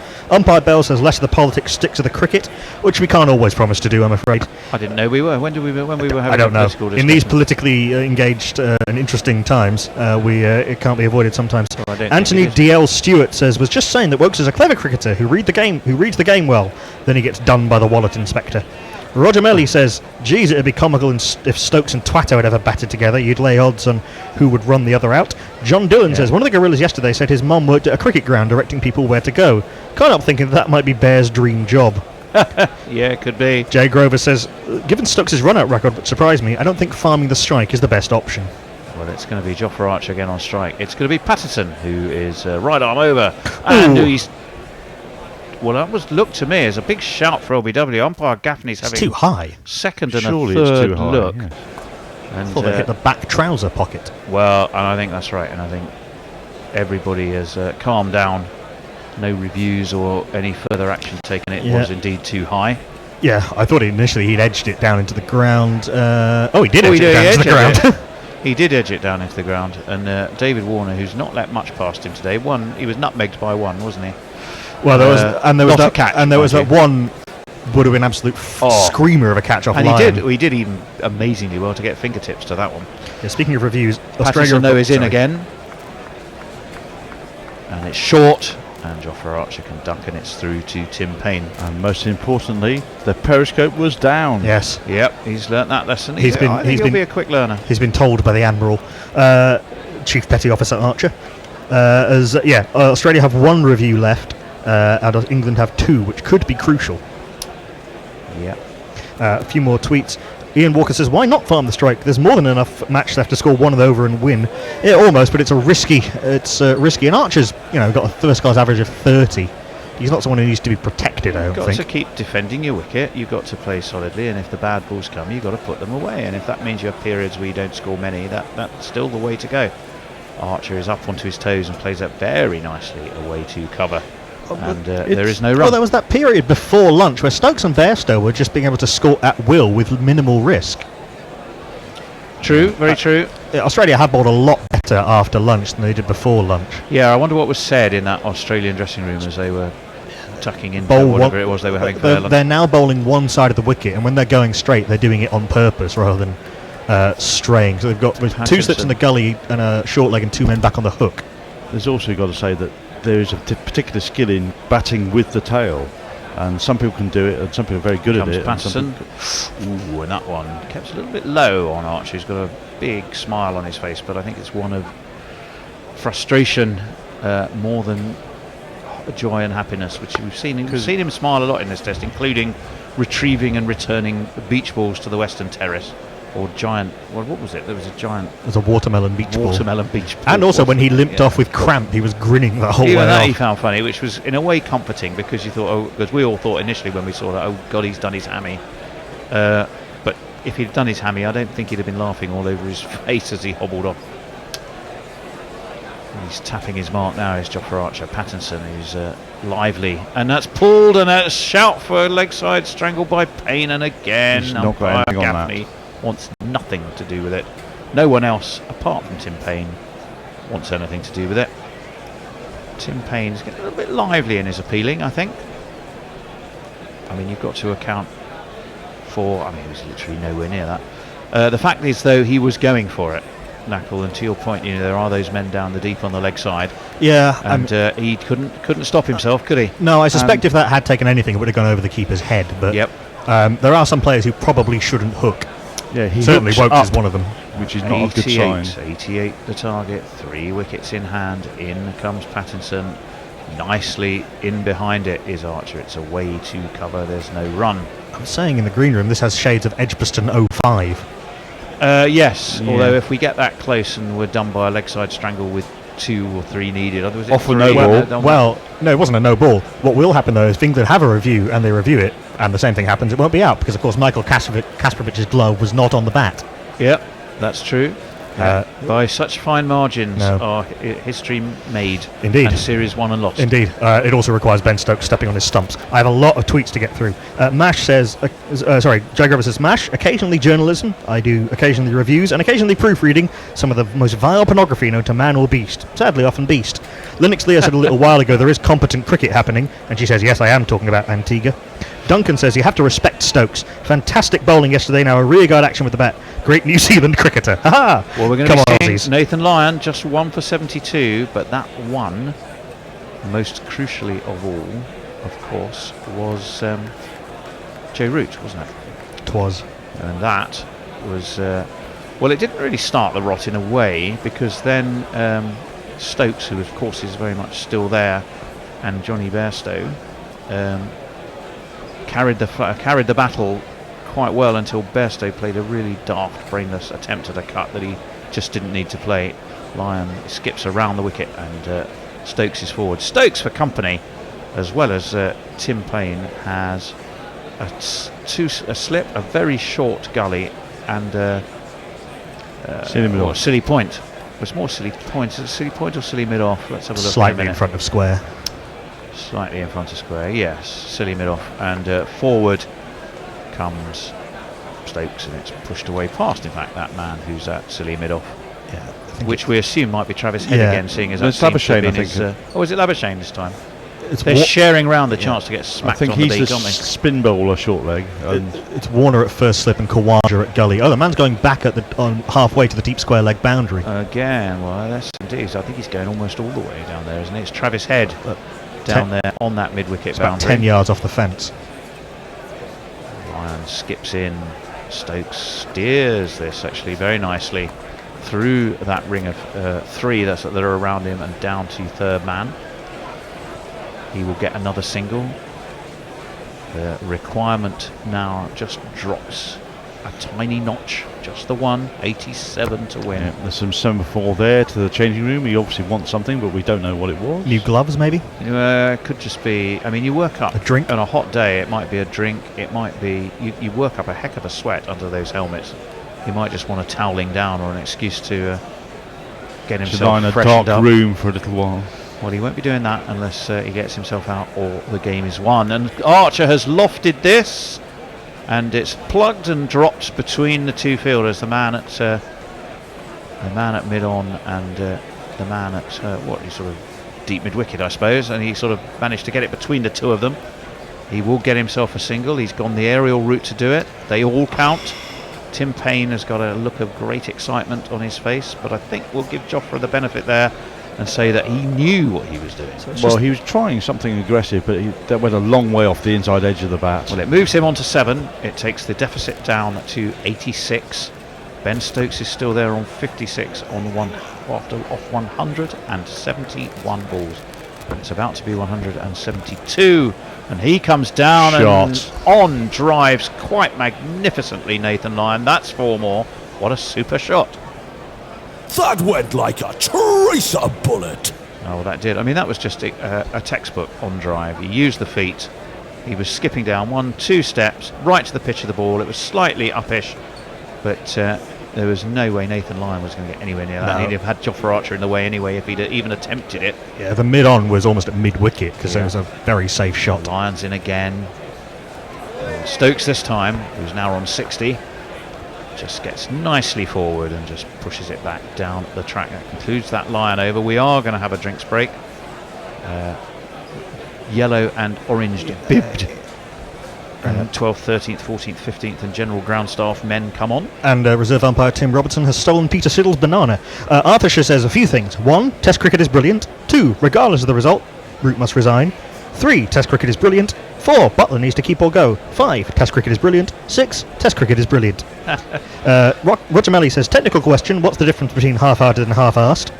Linux Lear brings us news from Antigua. You will no doubt be delighted by the fact that Chase got Kohli for 51 mash. Yes, he did. India stretched their lead, but Kohli only able to get 50. Twin 50s in the match for Kirahane. John Goodwin says, is Archer wearing a watch to judge his time at the crease? Yeah, he's wearing a... no, he's just, that's been an ever-present for him, that watch. Whether he's bowling, whether he's batting, it's... I think it's the watch he won for player of the match in the World Cup final.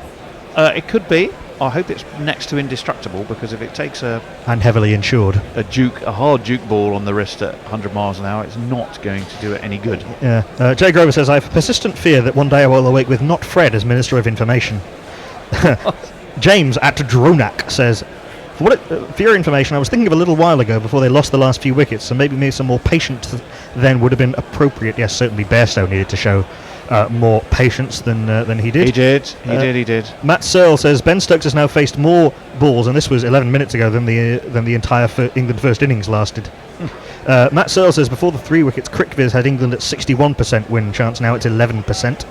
Jay Grover says, to be fair to Tim Payne, I think his jazz hands have been more to do with his keeping as opposed to his appealing this series, which is a tad harsh. Jolly Darko says England have been consistently brainless in the way they played Test cricket in the recent years. It's not lack of talent, it's lack of brains that's England's downfall. Perhaps players from now on just as an exam to get into the team. Jay Grover says slagging off Trump is common decency, not politics, which is quite right. Umpire Bell says cheeky bastard, and attaches a photo of a wasp that has drowned in his beer. Des says, I've begun to believe again. I'm an optimistic buffoon. Andrew Mark Smith says, other than for sponsorship reasons, why is Jofra wearing a watch? Tim Everingham says, can England either score 80 odd runs to finish off the game so I can sleep and wonder how England won that, or Australia take 3 so I can sleep and wonder how long it took so long to win, rather.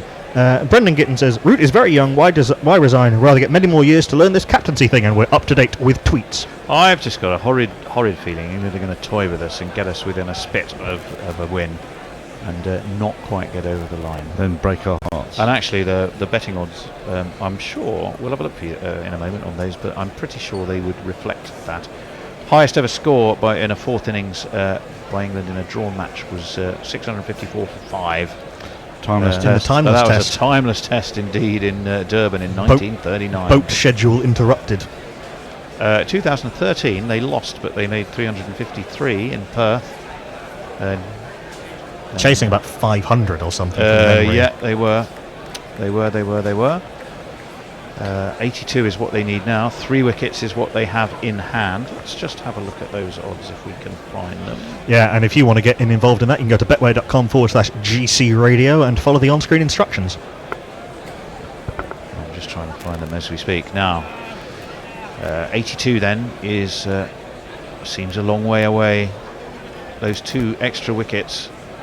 276 is incredible, isn't it? I mean, they always say add 2 to the wicket column and it looks a different game.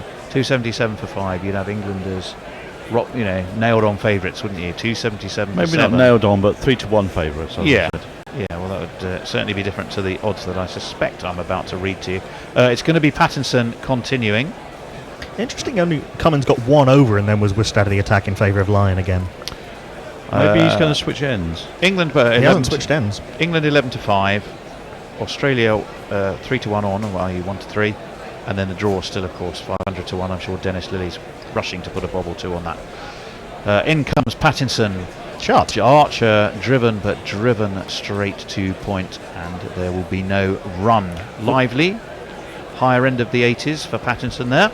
We know that our YouTube feed has made it. There's an argument going on in the comments, which I'm not going to delve into, but have at it. Okay. Is it anything to do with us, or is it just 2 people arguing with each other? It's a few people arguing about fast bowlers and whether you should apologise when you hit someone on the head. I think you should check they're all right. But then there's a very good tweet by Ian Chappell about that. Not long after the actual event. Patterson anyway has turned at his mark. He's thundering in past Joel Wilson.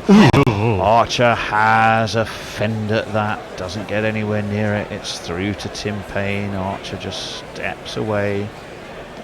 He looks cool, he looks untroubled, but I suspect in his head he's just chastising himself that he really didn't need to dangle the bat at that one, and not a lot of football. Dangle he did, I'm afraid. Complete non-shot. Even if he middles that, he's not going to get anything for it. 277 for 7. 82 the target. Patterson is going to be in again to Jaffa Archer. Could this be where he really makes himself double hero? He ducks under a short one, but it doesn't stay above the raised gloves of Payne. He has to take it down sort of shin height. So it's right on its way back down again. It doesn't suggest that this pitch is particularly bouncy or spiteful. I think it might be dying a little bit. Just we've certainly been more easy paced. I mean, it's been yesterday and afternoon and today have been probably the best batting period without a doubt. Sun-baked. Let's have a look. We got Hazelwood at mid-on. We got Wade at mid-off. We got Khawaja at gully. Warner and Labuschagne in the slips. That's down leg side, and Archer has a waft. He doesn't connect, and there's no run. Cameron Bancroft's at point. I wonder who he's on for. That's a good question.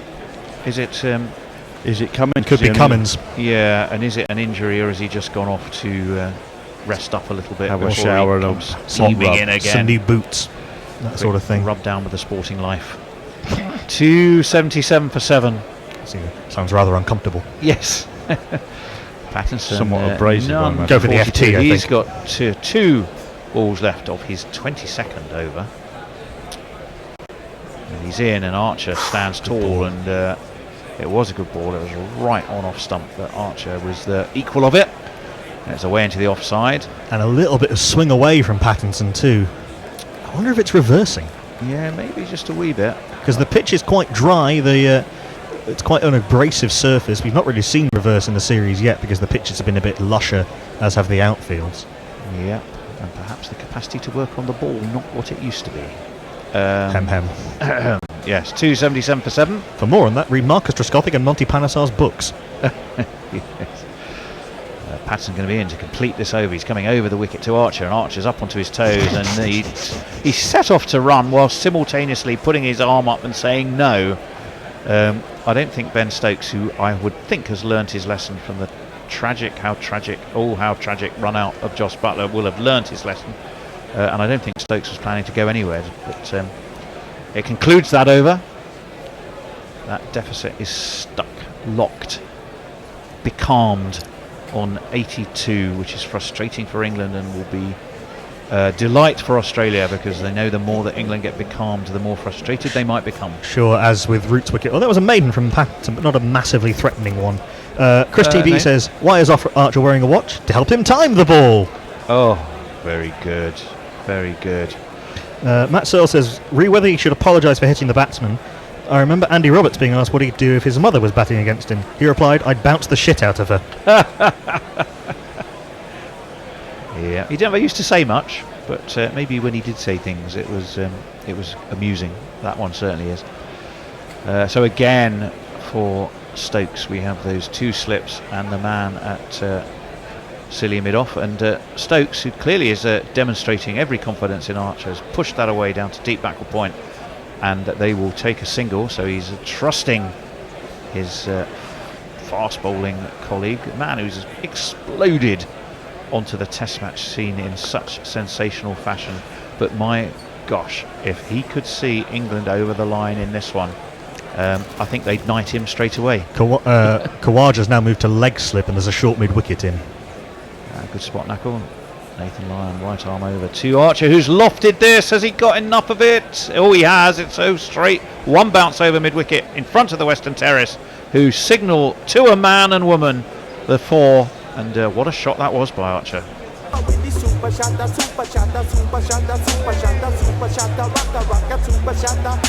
Yeah, perfectly safe shot mid-wicket, sort of a cow rather than orthodox mid-wicket, so he got it right in the gap.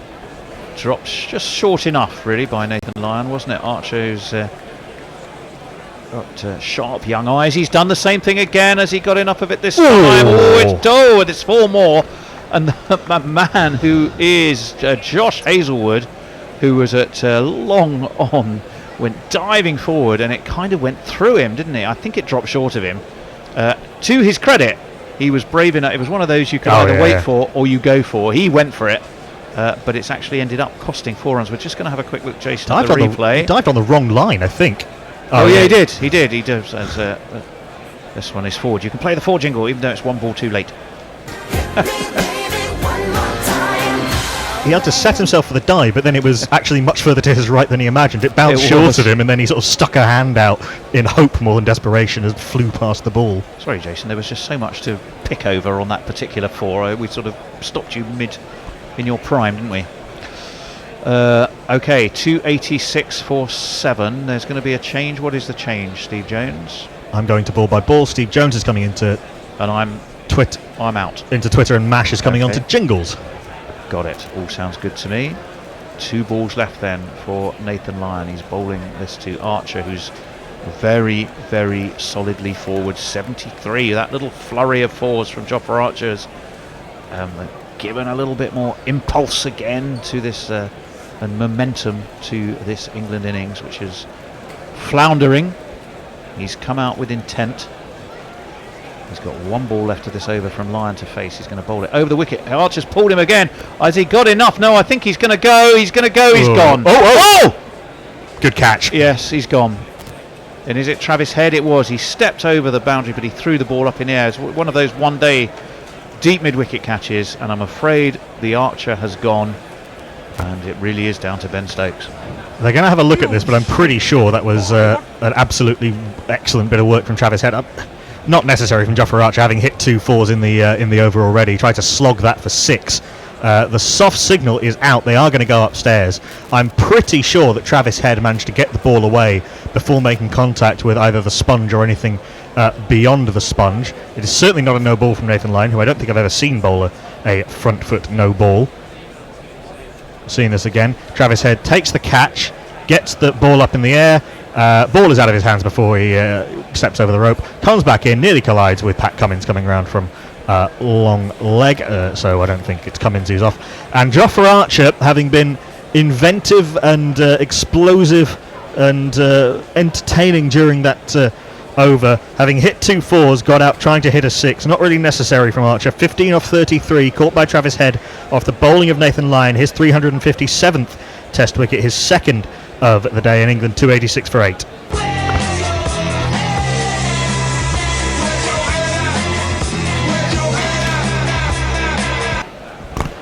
Where indeed Ben Stokes loses another partner. England still need 73. They have 2 wickets remaining. I'm joined to my left by Steve Jones. I'm joined to my right by Mashles and Patrick Hewitt. Why, oh why, oh why? Yeah, I've got to concur with you there, Knuckle. I was walking into the comms room as he hit the shot, but he'd already hit 4s. Yeah. So that I'm kind of exasperated by it. I don't even care if England win or lose, but I'm just like, well, come on, play the situation Archer's here. Be a better sensible. player than that. He doesn't need to hit Lyon out of the attack. You can't hit Nathan Lyon out of the attack. He's too good for that. And he's perfectly happy to buy wickets. Evil Scooter says, honestly, I'm not angry about that from Archer. They were good, useful runs he swatted. The 2 swats were good, but why play the next one? Anyway, England's number 10 comes to the wicket. It is the tall left-hander, the man who does like a thrash at everything. Let's get him a jingle, though he probably won't be on strike. What would make road walk? If his stumps were knocked down, what would make road walk? Caught 5 feet off the ground, what would make road walk? If he trod on his stumps, what would make road walk? If God was one of the arms, what would make road walk? Road walk. Yeah, the 2 spots previously were hit hard, more or less along the ground and into gaps. That one he was trying to go over a man who was set on the boundary. Having a bit of a delay for something or other. Stuart Broad is walking back off again. What is going on out there? A little bit of dispute on. Oh no, they crossed as the ball was in the air, so Broad is on strike. Evil Scooter saying, I'm reasonably sure I remember Lyon being notorious for front foot no balls early on in his career. It's been a while now, though. I have to say I don't remember that, but I stand to be corrected. Yeah, he like a lot of finger spinners, he has his foot he lands with his toe first, so the heel can he drags his foot back towards the line. But he's a very disciplined operator these days. Pattinson is continuing from the Kirkstall Lane end. Sorry, from the football stand end. It's Lyon operating from the Kirkstall Lane end, so he has swapped ends from his earlier spells. Broad facing up. 2 slips in the gully and a short leg. That's short well outside off stump, and Broad doesn't need to do anything with it. Leaves alone through to the keeper. There is no run. A little pretend cut after the ball's gone past him. Yes, a shadow bat to nothing. I think Lyon might have actually been Archer might have been trying to keep that down. Actually, look, he rolled his wrist and a little bit of bounce made it came slightly off the top half of the bat. And yeah, Travis Head held his nerve very well there, with the Western Terrace baying behind him and the rope close, and Patrick Cummins steaming in from somewhere to his right. Very good skills executed by the Australian boundary rider Pattinson. Right him over the wicket to Stuart Broad. How long is it going to be before Broad has a slog? As a massive LBW shout, a full in swing out. It's given by umpire Gaffney. Broad's reviewed instantly. That tells us nothing.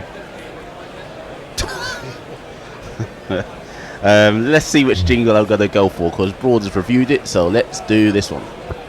I'll be reviewing Country Decision, 'cause those reviews exist to extend my career. Not that I believe. They've got 2 reviews left, I suppose. They may as well use them. Could be more iffy than it appears. It's not a front foot no ball. Komodo Masena has to make the decision. Someone else might use it, get a second chance and go on to I'm pretty sure he's missed that. I'm pretty sure he's missed that. I'm pretty sure it's pitched in line. And just clipped the back foot. The bat has hit the ground. It's clipped the back toe in front of middle and off stump. And I think James Pattinson has his first wicket of the innings. I'm playing this because that's out. Then he waddled away, waddle. Yeah, it looks like it's a second ball duck from Stuart Broad. We'll obviously wait and go through the protocols. Yeah, he's missed it. He's played over the top of it. It's a good ball from Pat Cummins. The out-swinging Yorker, very difficult to play. Bat has hit ground, taking a puff out of the mark where the batsmen make their guard just in front of the crease. It's pitched in line. It's hit him in front of off stump, and it's hitting the base of off stump. England lose the review. You have 2 left. I suppose you may as well use them, but that was just out. England 286 for 9. Australia 1 wicket away from retaining the Ashes.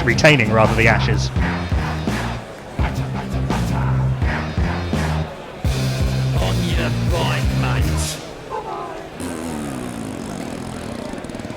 Very short innings from Mr. Broad. Yes, indeed.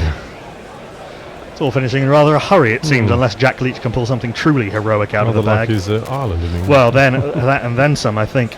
Right, and the last man out of the hat for England, before all our Aussie listeners can celebrate, is this guy. Coming up is a face that I know. It's Jack Leach. Now coming up is Jack Leach. Oh, Jack Leach. Was bowled by a leg stump Yorker in the first innings, going too far across his stumps and exposing that leg stump. That might be a line of attack that Pattinson looks for. I think Matt sums it up Matt Sell sums it up rather well. Time for Stokes to tonk it and hope. Nothing else for it now. Might be a bit of that. There might be a little bit of protecting Leach from the strike, which is not something that he's felt the need to do with anybody else. Can an England captain survive 2 Ashes defeats? Cook did. But he'd won 1. He had won 1. Yeah, I don't know. Jay Sarah suggesting that surely Root must resign.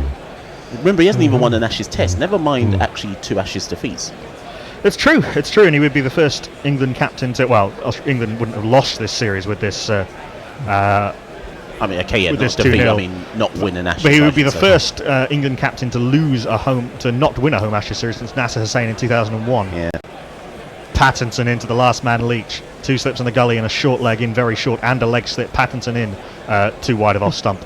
Leach plays well inside the line, through to the keeper. There is no run. Australia need 1 wicket, England need 73. I guess why I'm saying this is, okay, it's a hard one because it all depends on where you rank Australia. So when I got given my first test cap by Guerrilla Cricket, it was the India tour to Australia when India beat them. Granted, that was without Warner and without Smith, and India beat them well. Then I think Australia beat Sri Lanka at home. Was it after that they beat Sri Lanka? How good is this Australia side, is my point. Pattinson in. Leach goes back and across and manoeuvres the bat out of the way of the ball through to Tim Payne. It goes. There is no run. I think there's a lot of teams who are in this category of okay teams with some very good players. I think I'd kind of put England in that bracket. I think I'd put Pakistan in that bracket, Sri Lanka, kind of West Indies as well. You know, West Indies are very difficult to beat at home these days. Sri Lanka have done pretty well in Test cricket. They've just beaten. They're 1-0 up in the series against New Zealand. They beat South Africa, beat South Africa in 2-0. 2-0. Pakistan have taken ages to lose a series at home. As Pattinson is in to Jack Leach, a good full ball and dug out just by Jack Leach over the head of Travis Head at short leg. I'm not sure that was a bump ball or not, but fielded by the man at mid-wicket coming round, and there is no run. Jack Leach has got the glasses on, which he didn't in the first innings, or when he was bowling. Very deep third man turning attention to matters after the game, suggesting Labuschagne for man of the match. I think so, twin 50s. I think he's bowled superbly. Hazelwood's a good shout. He's got nine wickets, but catch a Bairstow as well. In a bowler dominated game, Labuschagne I think has been excellent.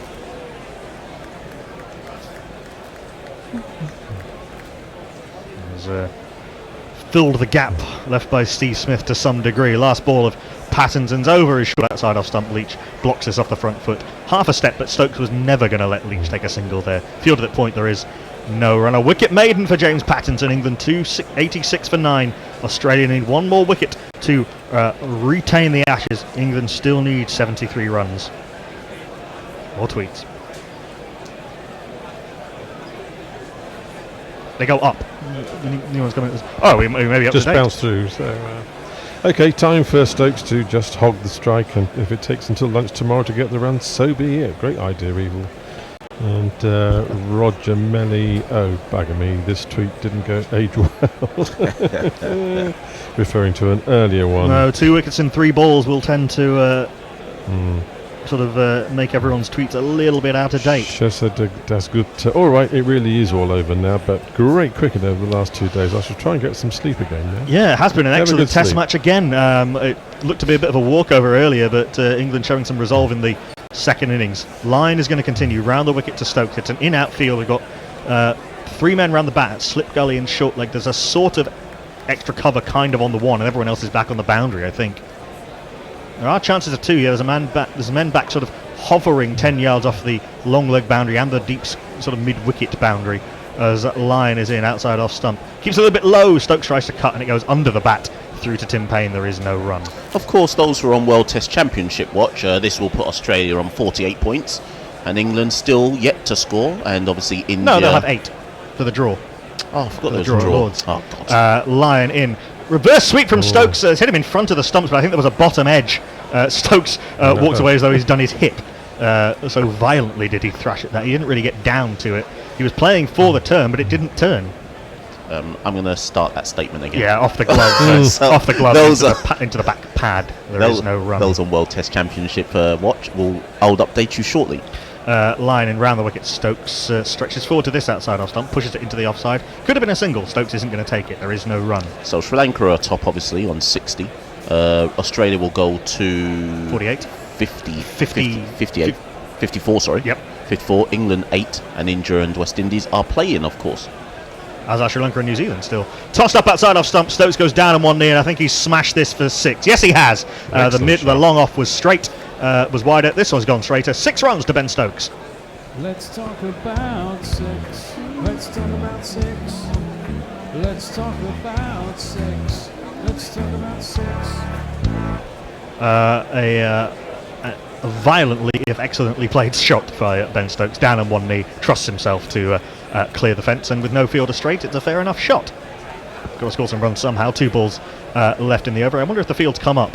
Not yet. This is outside off stump and angling into Stokes, who goes on the back foot and cuts out to the one man, vaguely saving 1, or really saving 2 in the covers. There is no run. The field is now going to come up, and Ben Stokes will try and get a single. Stunger makes a fine suggestion. It's taken a lot of stupidity, but England have triumphed over sensible batting. Stokes accepted.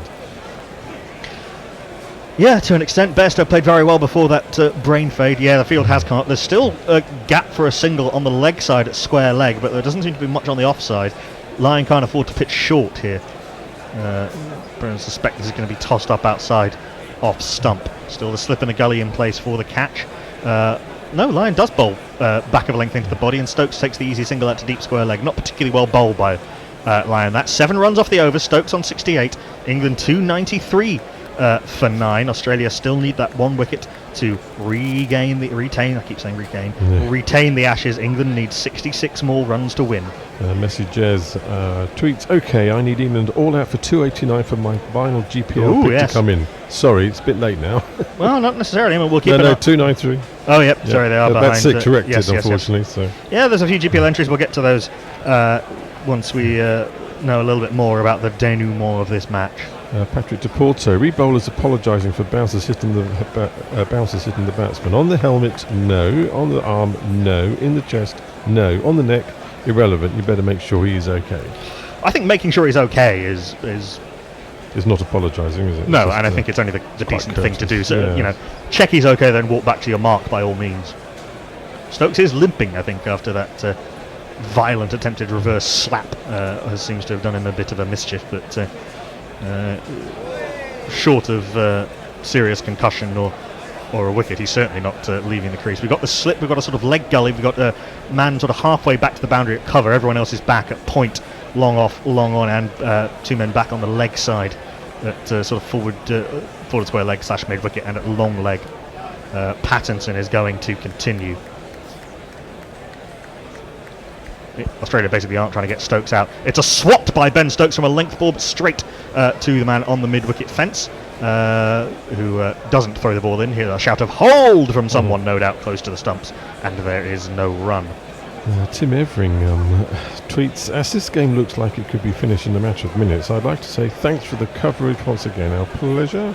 You're very welcome. Yeah, a little bit of a... Oh, no, there's a conversation between Pat Cummins, who's coming in from the long on boundary to talk to James Pattinson.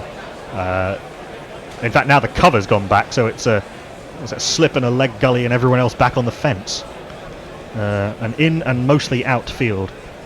Tim Payne has gone for scatter field 1 on Brian Lara cricket. Short outside off stump. Warner has a massive appeal for a catch behind, but Stokes was miles away from that. Even Payne wasn't appealing. Neither was Pattinson. There is no run. Tim's tweet continues. By the time the 4th test starts, I'll be travelling the Balkans for 2 weeks before 4 months of study in Paris. Very nervous, but thanks again. Have a good time. You're very welcome, and we'll be back, of course, for the 4th test and subsequent. And watch this space for plans of our West Indies-India coverage. That excites me. By then we might actually play well. Roger Melly's come up with an interesting reference. Wait to this ball. Pattinson in. Sweatband over that tattooed left arm. Outside off stump. Stokes down on one knee. Plays it very nicely into the covers. They'll want 2. I'm not sure if they'll get it, though. Matthew Wade comes in off the fence. They did not get 2. There is no run. There was a match where Border and Tomo needed 73 for the last wicket to win. They scored 70. So if they do this, it'll beat that record. Yeah. I would be interested to see what the biggest last wicket partnership to win a test match is. Probably bigger than this, I think. Has to be. Apparently tune in the website gone dead again, folks. Oh, God. Give me 1 second as Pattinson Stream is just in. went down. It was very wide of off stump. Surely that's going to be given a wide. It is given a wide by umpire Chris Gaffney. England 294 for 9. Need 65. Has that been confirmed by more than one person? Yes, several. We shall attend to those technical difficulties. But in the meantime, Ben Stokes is trying to plot how he can get back on strike for the next over without Leach facing. I've just checked it and it's fine, so everyone refresh your streams. Oh, in fact, you want to tweet out that people should refresh this. I'll do it in a second, actually. Because obviously, if you haven't, you can't hear this. Evil Scooters compliments FUCK. John Howard is in the crowd to celebrate this brackets presumed close bracket Aussie victory. And Leah says this game reminds me of that Kapil Dev quote about the 2 things colonisation brought to India. Which are? I don't know if she does the same. Oh, okay. One of the Australian fielders is sitting on the boundary. Yeah, it was Marcus Harris. Marcus Harris having a bit of fun, presumably with the Western Terrace, just sitting on the boundary board. Oh, Ben Stokes has broken his bat, and a spotty-faced oik is bringing out 3 more bats. He's being sent away. No, he isn't being sent away. Ben Stokes, I think, is saying, "Bring me mine slogger's bat." Not that one. Not that one. Not that one. That one. Ben Stokes has replaced his bat. Sangro tweets, "Come back. Warney is making my ears bleed." And Les Knuckles says, "Please refresh." It's up there. Indeed. Let's see if this bat can guide Ben Stokes to an improbable England victory here. Still Patterson to bowl the remaining 3 balls. Ravi Nair says, "Phew, you're back." Yeah, all is well. Andrew Mark Smith is up again, so it sounds like it's good, folks. Pattinson is in, fourth ball of the over to Ben Stokes, who plays a sort of half nurdle into the offside, and that's very well run by Stokes and Leach. Leach charging through the crease. There might have been thoughts of an overthrow for or a third run for the overthrow, but Leach was practically back into the pavilion by the time Head picked that up. So Stokes does get 2. He moves 270. England 296 for 9. Needs 63 more to win. 2 balls left of the over. The field staying out. In fact, even the leg slip's gone back on the boundary, so it's a slip and everyone else run away. Very well run. Very well judged that by Ben Stokes. Took the pace off it. Smart cricketer he is. Stokes has a slash, and I think he's found the gap between backward point and third man. No, he hasn't. Third man comes round. They do take the single, and Jack Leach will have 1 ball to face. Stokes on 71. England 297 for 9. Need 63 more to win. Lair has come back with her clarification on Capital Dev. English, at which he is bad, and cricket, at which the English are bad. Very good. I think if Stokes is playing this right, which he is so far, in terms of only trying to farm it from Leach, if Leach is only going to get 1 ball and over, then Australia should be bowling Yorkers, not short balls or anything like that. I mean, I think length is pointless, but I think either Yorker or bouncer right at his head. Okay, there is that option. 2 slips, gully. Well, it was a 4th slip, really. Backward point is so fine he may as well be a gully. Leg slip, short leg, very close in is Travis Head under the lid there. Pattinson in, last ball of his 24th over. Right arm over the wicket. Leach walks across, goes back and across, and then gets bat and pad and head out of the way of this. Nicely played, or not played by Leach. England 297 for 9. They stay alive. Stokes will have the strike. He's on 71. England 297 for 9. England needs 62 more to win, and Jack Leach might be looking at setting a longest duck record or longest not out record. John to beat Miguel Cummins' impressive one. Yeah, none of 45 balls, the longest by a West Indian, Excellent and effort. One of the longest ever. John Goodwin tweets, who wins is almost unimportant. This is just another example of how Test cricket is like sex.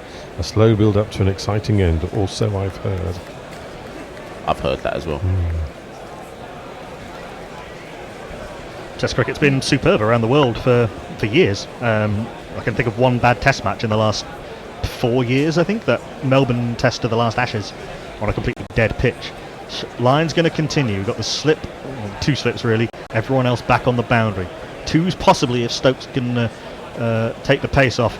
He goes down on 1 knee. He has a slog down the ground. It's come off the toe. Oh, almost an outstanding catch from the man at long off who stuck up a left hand. It was Josh Hazelwood down there, but Stokes has picked up 6.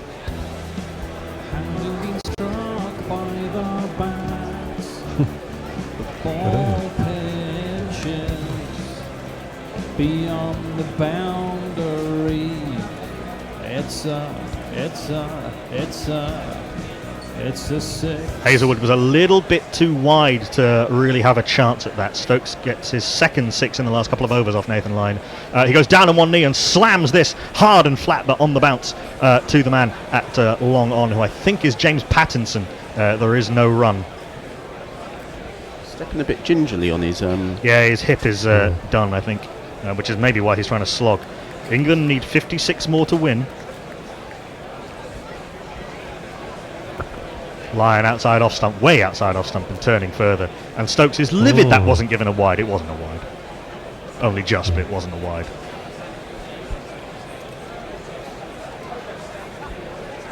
Seeing this again from Nathan Lyon. He could have played a sort of shot at that, but a marginal call, and I think a correct one from Joel Wilson. Lyon in around the wicket, bowling from mid-crease. Oh, that's a beauty from Lyon. Draws Stokes forward, dips at the last minute and turns viciously past the outside edge. Nicely taken by Payne, whips off the bails, but Stokes' back foot was firmly planted. There is no run. Derek Willis tweeting, at what point does it become necessary for England to move Stokes to number 3? Oh, he's calling for this a few months ago. One of your favourite subjects, I think, isn't it? No, he's got a superb technique and a superb temperament. line in. 2 balls left to the over. Stokes goes for the switch hit. Oh my word, what an extraordinary shot. Shades of Kevin Peterson off Murley at Edgbaston all those years ago. The switch hit for 6 over point.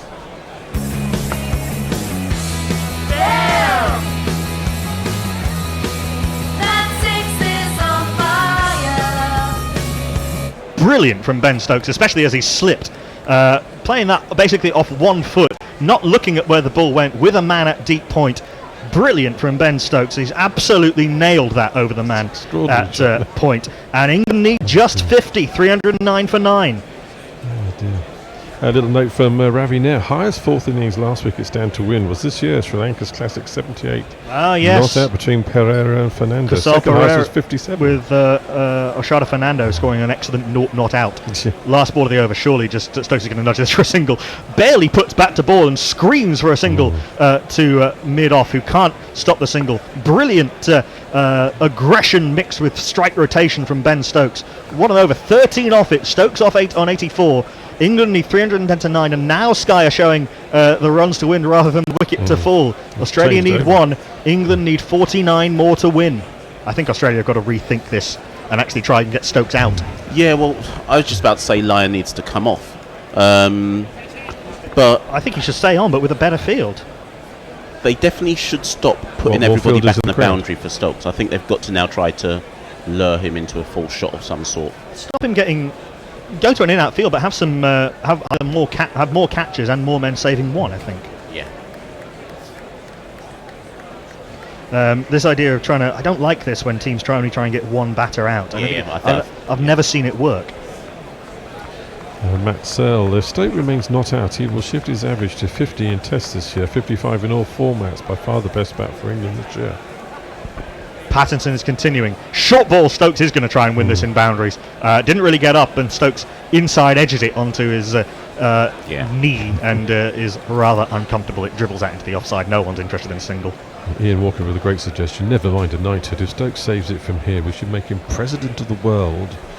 I really hope Spence Stokes turns down a knighthood if offered one. I'd love that. I'd have so much respect for him if he did that. Like Benjamin Zephaniah. I don't think Benjamin Stokes will be doing that, but I get your point. You probably would get one though. Slip, short leg. Everyone else back in the boundary at fine leg.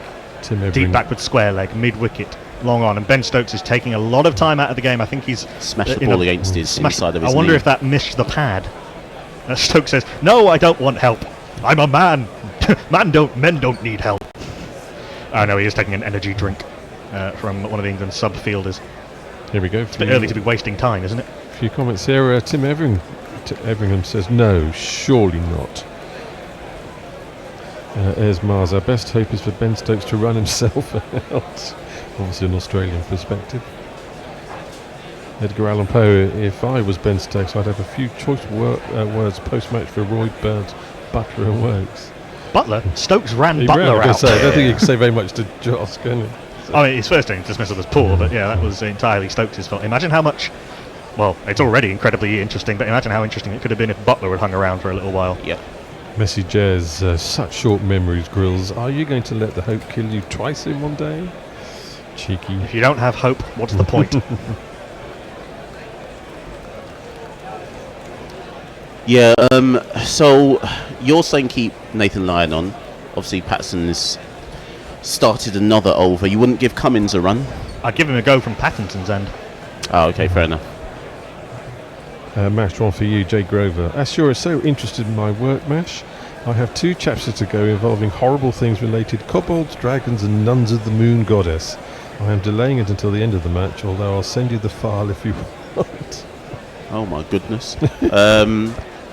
And Andy has told me, Jay, a bit more about what it is that you do. So DM me, please.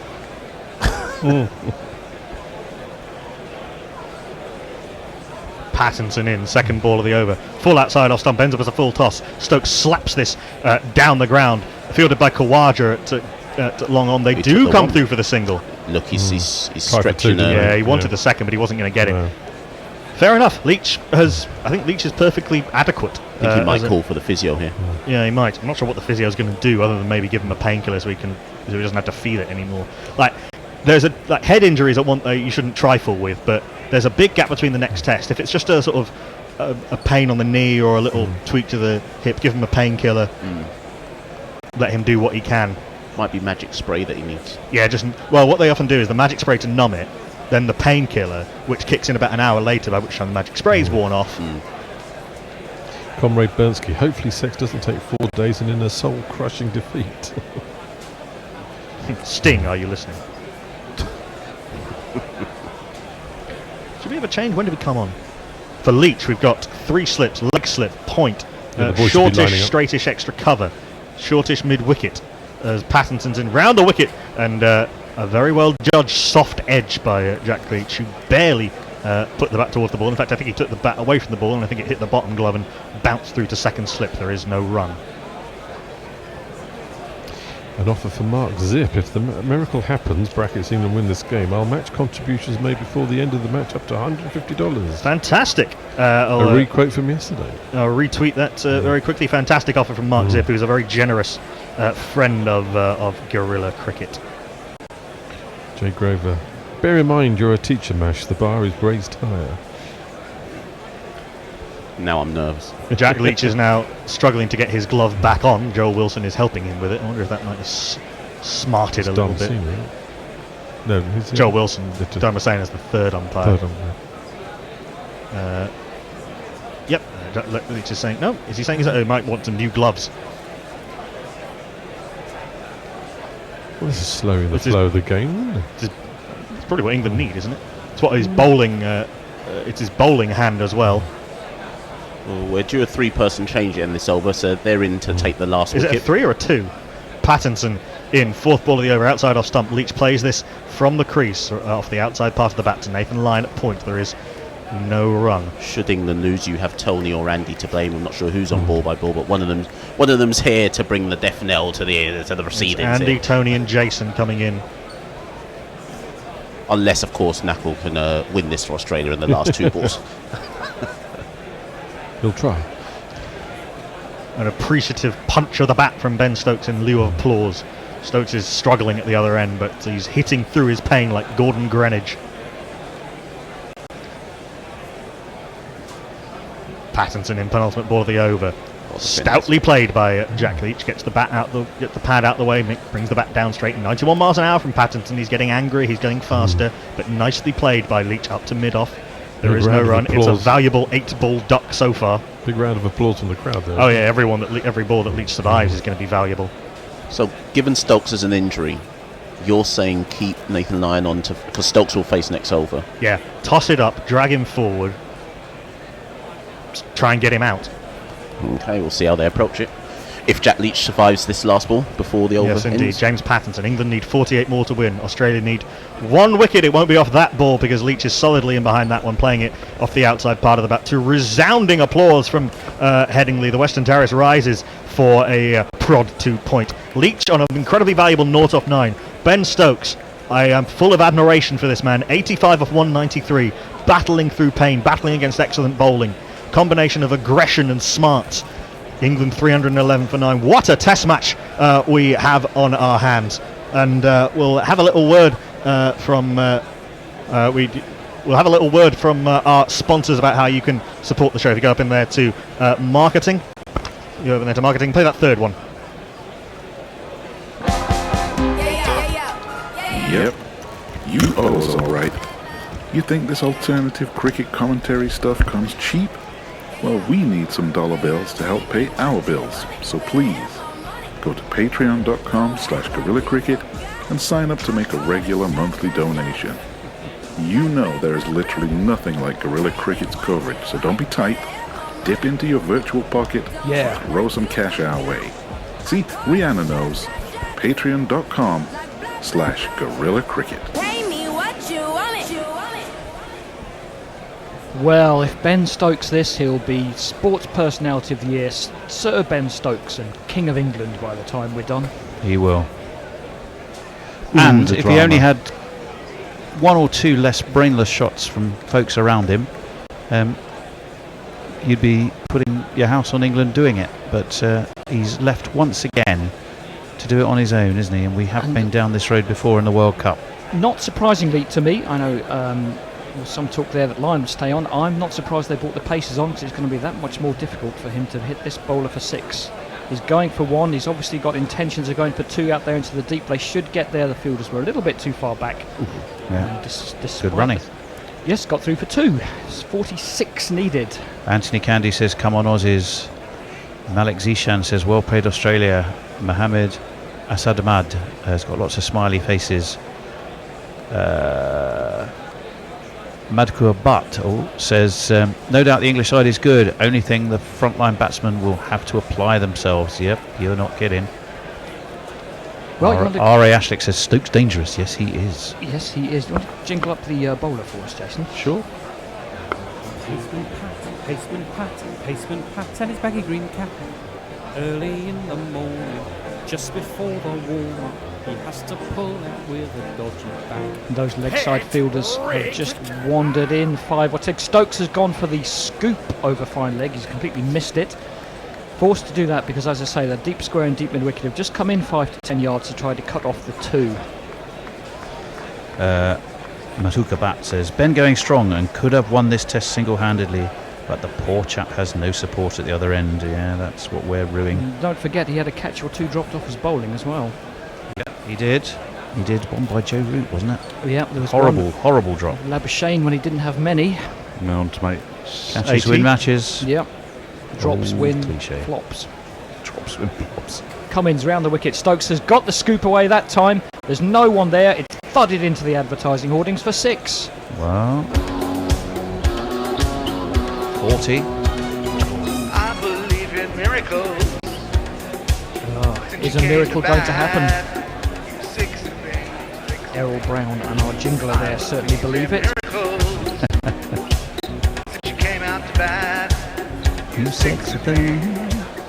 Now, people talk about at length about the bad effects of white ball cricket on test matches. That's a white ball shot. Well, we're into sort of limited over mode though. Almost, We are, yeah. exactly. The very fact that Stokes has become so proficient at that kind of shot has helped a little bit with this test match. It's just about the lack of application at the right moment. Go on, that certain has people been the in weak. the mainstream media admit it. Cummins is back over the wicket, and that's tapped into the offside by Stokes, leg side, sorry. You won't get 2. Again, he's going to come back for 2. Oh, that's a run around Leach, but the throw surely came to the wrong end. I don't think the fielder realised that Stokes had to run around Leach on his way back, and he might have been the one in a bit more danger, but they did get back for 2. That's definitely thrown to the wrong end. I thought, take it to the keeper every single time there. Well, shorter distance. You don't want to take your eye off the ball when it's just coming towards you. That's when you misfield it. But maybe he could have got a shout there from his teammates. You can see the batsmen just get into a mode where they're both running straight at each other for a moment. Actually, to be fair, Leach had to go around Stokes rather than the other way around. And Tim Payne is standing with the gloves, despairingly waiting for the ball and seeing it flash to the other end. Jamie York says England winning this third test to the Ashes to keep the Ashes alive is like Arsenal winning the league. You're not I think he's degrees of likelihood. Stokes is definitely settling for 1 this time. He's dropped that one down to deep backward point, and in this game within a game that you sometimes see at the end of the innings, Jack Leach is going to have to negotiate 1 ball from Patrick Cummins. Nick D is kind of with us, I think, saying trouble again today is nobody has got out to a good ball. They've all given it away chasing widens or slogging. Yep, that has been the issue. Jack Leach just giving his glasses a little wipe there. Make sure. It's a danger of glasses under a helmet when you're sweating like crazy. Okay, Knackle says Broad got a beauty. Yeah, but number 10, we're talking about frontline batsmen really.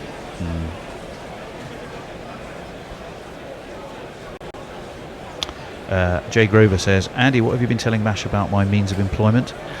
He is far too pure a soul to be corrupted by such things. Nothing more than you've told us, Jay. It's about editing tentacle porn or something. That's a long-held conversation I recall. The very padded up Jack Leach is waving his padded right arm at someone behind the bowler's unpadded arm to get them out of the way. 3 slips, a short leg and a leg slip. He takes guard. I hope he isn't going to delay this too long. We've seen that cause problems before. And has a good look around. As the warden said to Captain Mannering last night, have a good look around, you ain't going to be here long.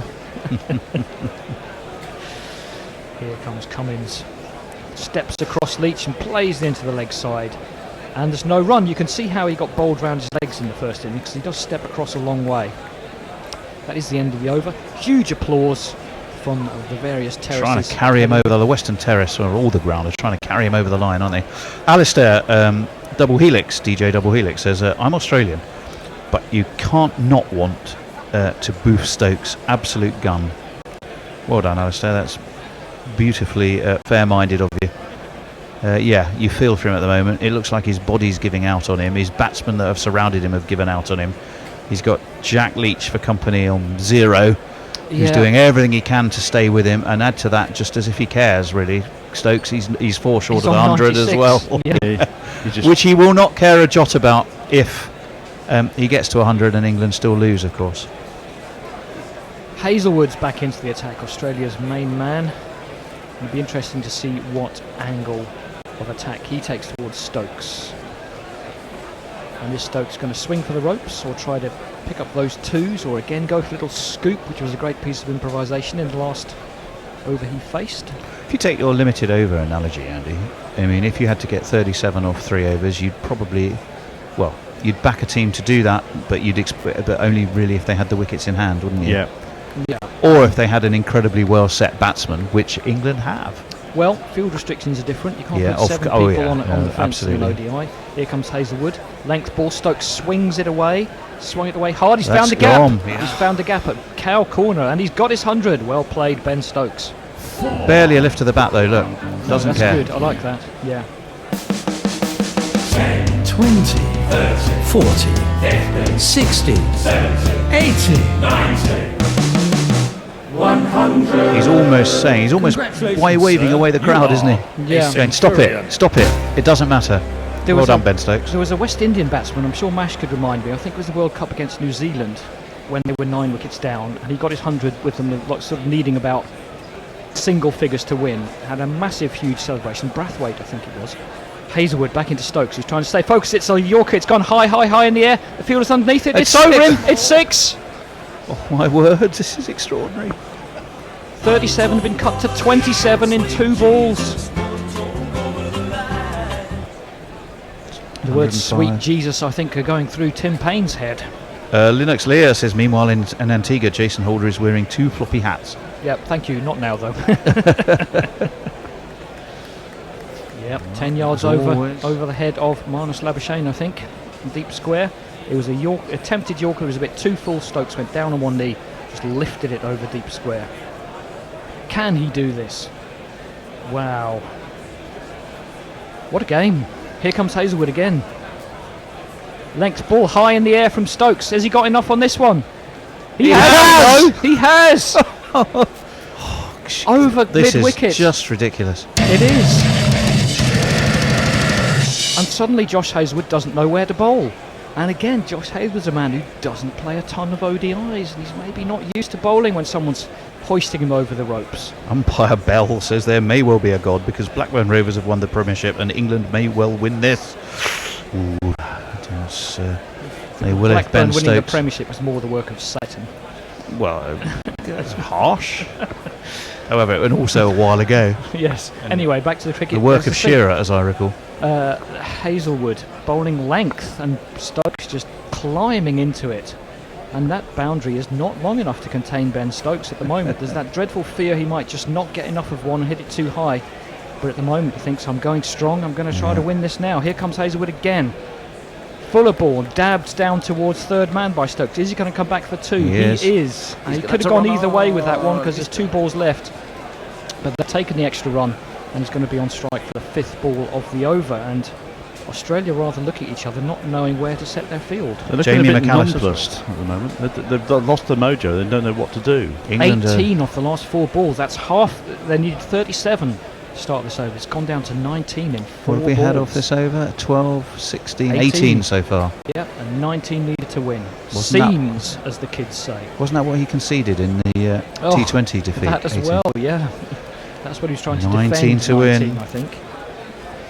Redemption, more redemption for Ben Stokes. Well in the positive. He'll be so far in the positive he can lose 5 T20 finals if he gets England over the line. Here, Hazelwood Then again, slower ball where Bolden are just going to take one out to deep point that time. Knock it down a bit more. Jamie McAllister says, oh fuck, oh no, stop making me believe. Mike Martin says, would you take a tie right now? That's an interesting question, three of us. Yes. Keeps the series alive, doesn't it, for England, from an England perspective. Johnny Walker says, during these boring pre-T overs, news from La Vuelta, a load of blokes are cycling around Benidorm. Okay, good to know. Jay Grover says, oh, sorry, Jay, I've lost your tweet, mate. What have you said? I'm sure it was a pearl. Oh, here it is. No.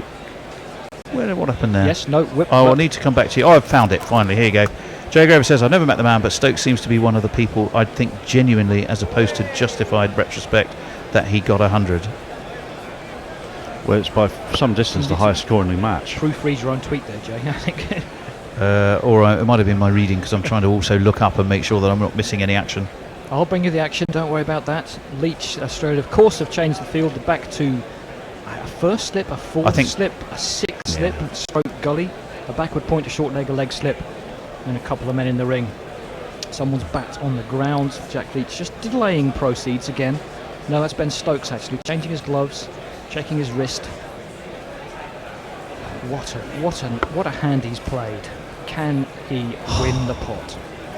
I don't know. I don't know. Jack Leach has got one to face, right? Yes. Just one here, yes. And I'd be full and straight zoning into those stumps. Let's see what Hazelwood does. He does that and goes for the ball down on the legs again. One day wide. Oh, not allowed. But it was a couple of stumps outside leg. Annie Chave says, I can't believe I'm on a sodding train for the end of this. Hashtag Gashies 2019. At Gorilla Cricket. I'm listening to you. Forget my data. I'm not quite sure what forget my data means, Annie, but well, okay.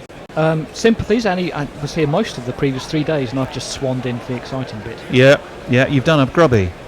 Is that You've done a bit of grubby glory hunting. What it's known as now. It is. It's doing a grubby. Oh, and how about this? It's Nathan Lyon back into the attack. Oh, tempting him. They're tempting him. Is, interesting. Really good captaincy by Tim Payne. I think it's a good move. Yeah, he's obviously got the measure of the quicker bowlers. Well, it's the pace off the ball as well. He needs to now hit it rather than just deflect it. Matt Searle was saying he didn't deflect those sixes. Yeah. No, but Matt Searle was saying Australia now 2-5, but I suspect that has changed or most likely been suspended. If that might have changed massively in the last 6 balls. Exactly. I'm going to have a quick look now if I can. I think it might be more like even money now, possibly even England. Oh, I don't know.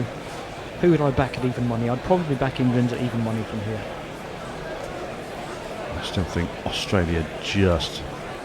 Well, the next 2 or 3 balls, well, obviously the next 1 ball could finish it. 6-5 or something like that. 2 sixes could get England so close. Here comes Lyon, around the wicket, just the one slip. Gone for the reverse, Stokes missed it, Payne is up. No, surely not, Joel Wilson. No, but if they've got a review and they have any belief at all that might have been I out, think that's surely gamesmanship. they've got to use it. Yes, exactly. But if you're not going to use it, then that was just a bullshit appeal. It was. Yeah. It was. I'm just looking. I've got a feeling it might be suspended. Well, it's quite telling that Warner made absolutely no move whatsoever at slip. No. Okay. So I'll tell you after this ball. Went for the reverse that time. What's he going to do this time? Lines round the wicket again. He's gone. He's out. No, he's not. No, he's not. Oh, it's a sharp turner from Leighton Lyon. All my money, I thought Ben Stokes edged that, but it was one of those that turned and bounced and flew past the bat into the right hand of Warner at slip. No contact. Yeah, all markets are suspended. Everything is suspended. Everything's up suspended, for so we grabs. can't give Here you any comes odds. Lyon again. He's gone for... Oh, I don't like that. Yep. Yes, fine. Thank you. Ben Stokes, remember the name. Yes. I thought you would have come to give me some score from, Sri Lanka or something. I would have given you short shrift. Well, I think you did that anyway, to be honest. I think I did.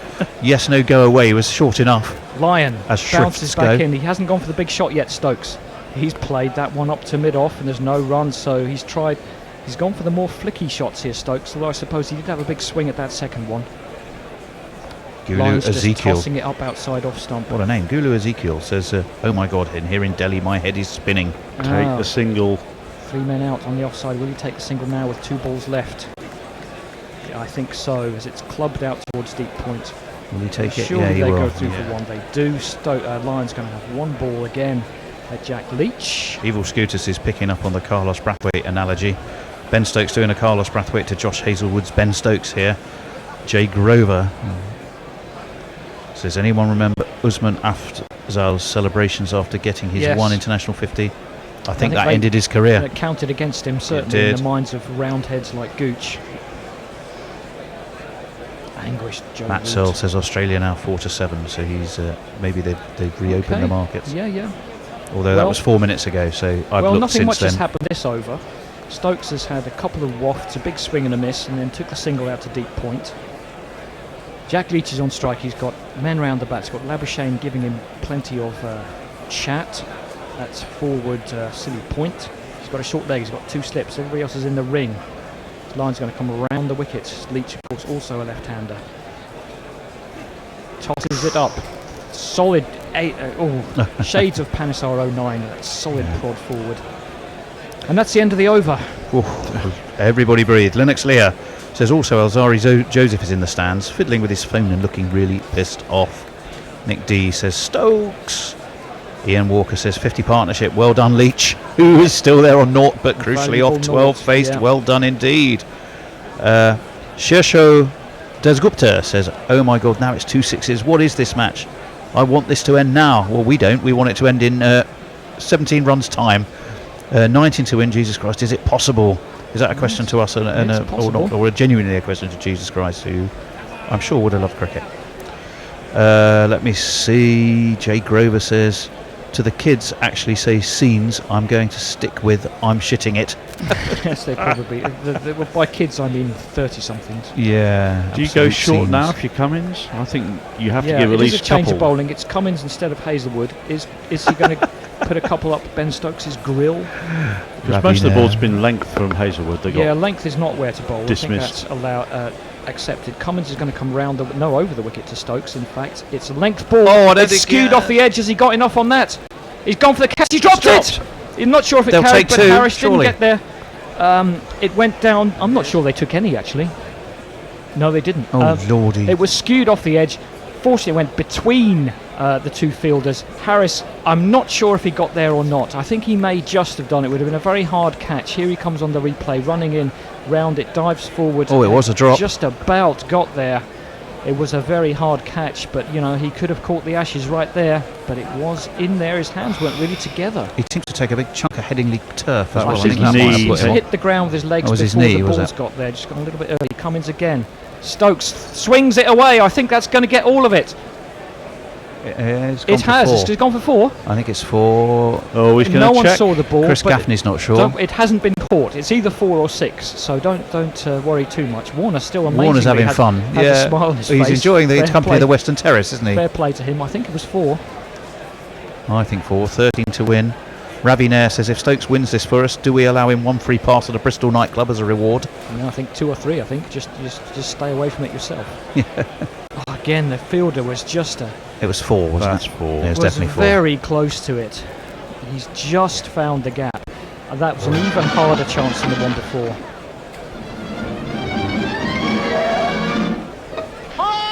$13 to win. 2 more 6s would bring us level. Stokes facing up again. He's drilled it past the bowler. It's gone straight. Is Long off going to get there? I don't think he is. Oh, yes, he is. Great. No, he's not. It's gone through Hazelwood, and they're just toying with the field. I think he should have fielded that. I think he should. He almost dived over it, didn't he? Oh, it's another 4.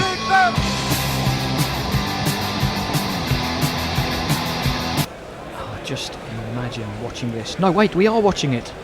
Yes. Let's have a look. He did. He dived over it. It's the Sydney Harbour Bridge. Haven't helped themselves in the field in the last 3 balls. They're all tough ones. I think the second one, I think you could say, couldn't really get a catch on that. But, Harris got his hands just underneath that first one. Hazelwood ought to have cut that down to 2 rather than 4. 9 to win. Pirate 3 Badger. balls left in this over. Pirate Badger says, I'm looking for that elusive tie. I love my ties in limited overs. I'd love it here. Stokes, can he do this?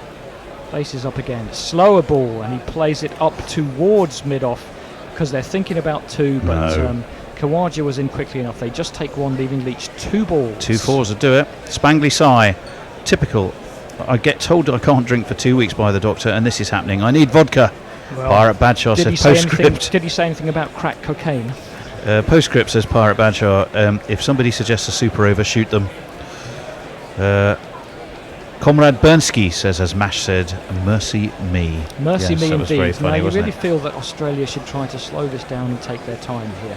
Put the pressure on them. I think generally, Leach. Make him think a lot. I think they should be making Stokes think a bit more as well. They're kind of rattling into the deliveries against Stokes. And again, these are not bowlers who play a ton of ODI cricket, and they're not quite as used. Cummins does. Doesn't fill you with confidence though when Jack Leach takes his glasses off and they're covered in sweat and he can't really see what he's doing. What he's doing. He's got 2 balls to try and see what he's doing. He's still doing the right thing. The hero or the villain.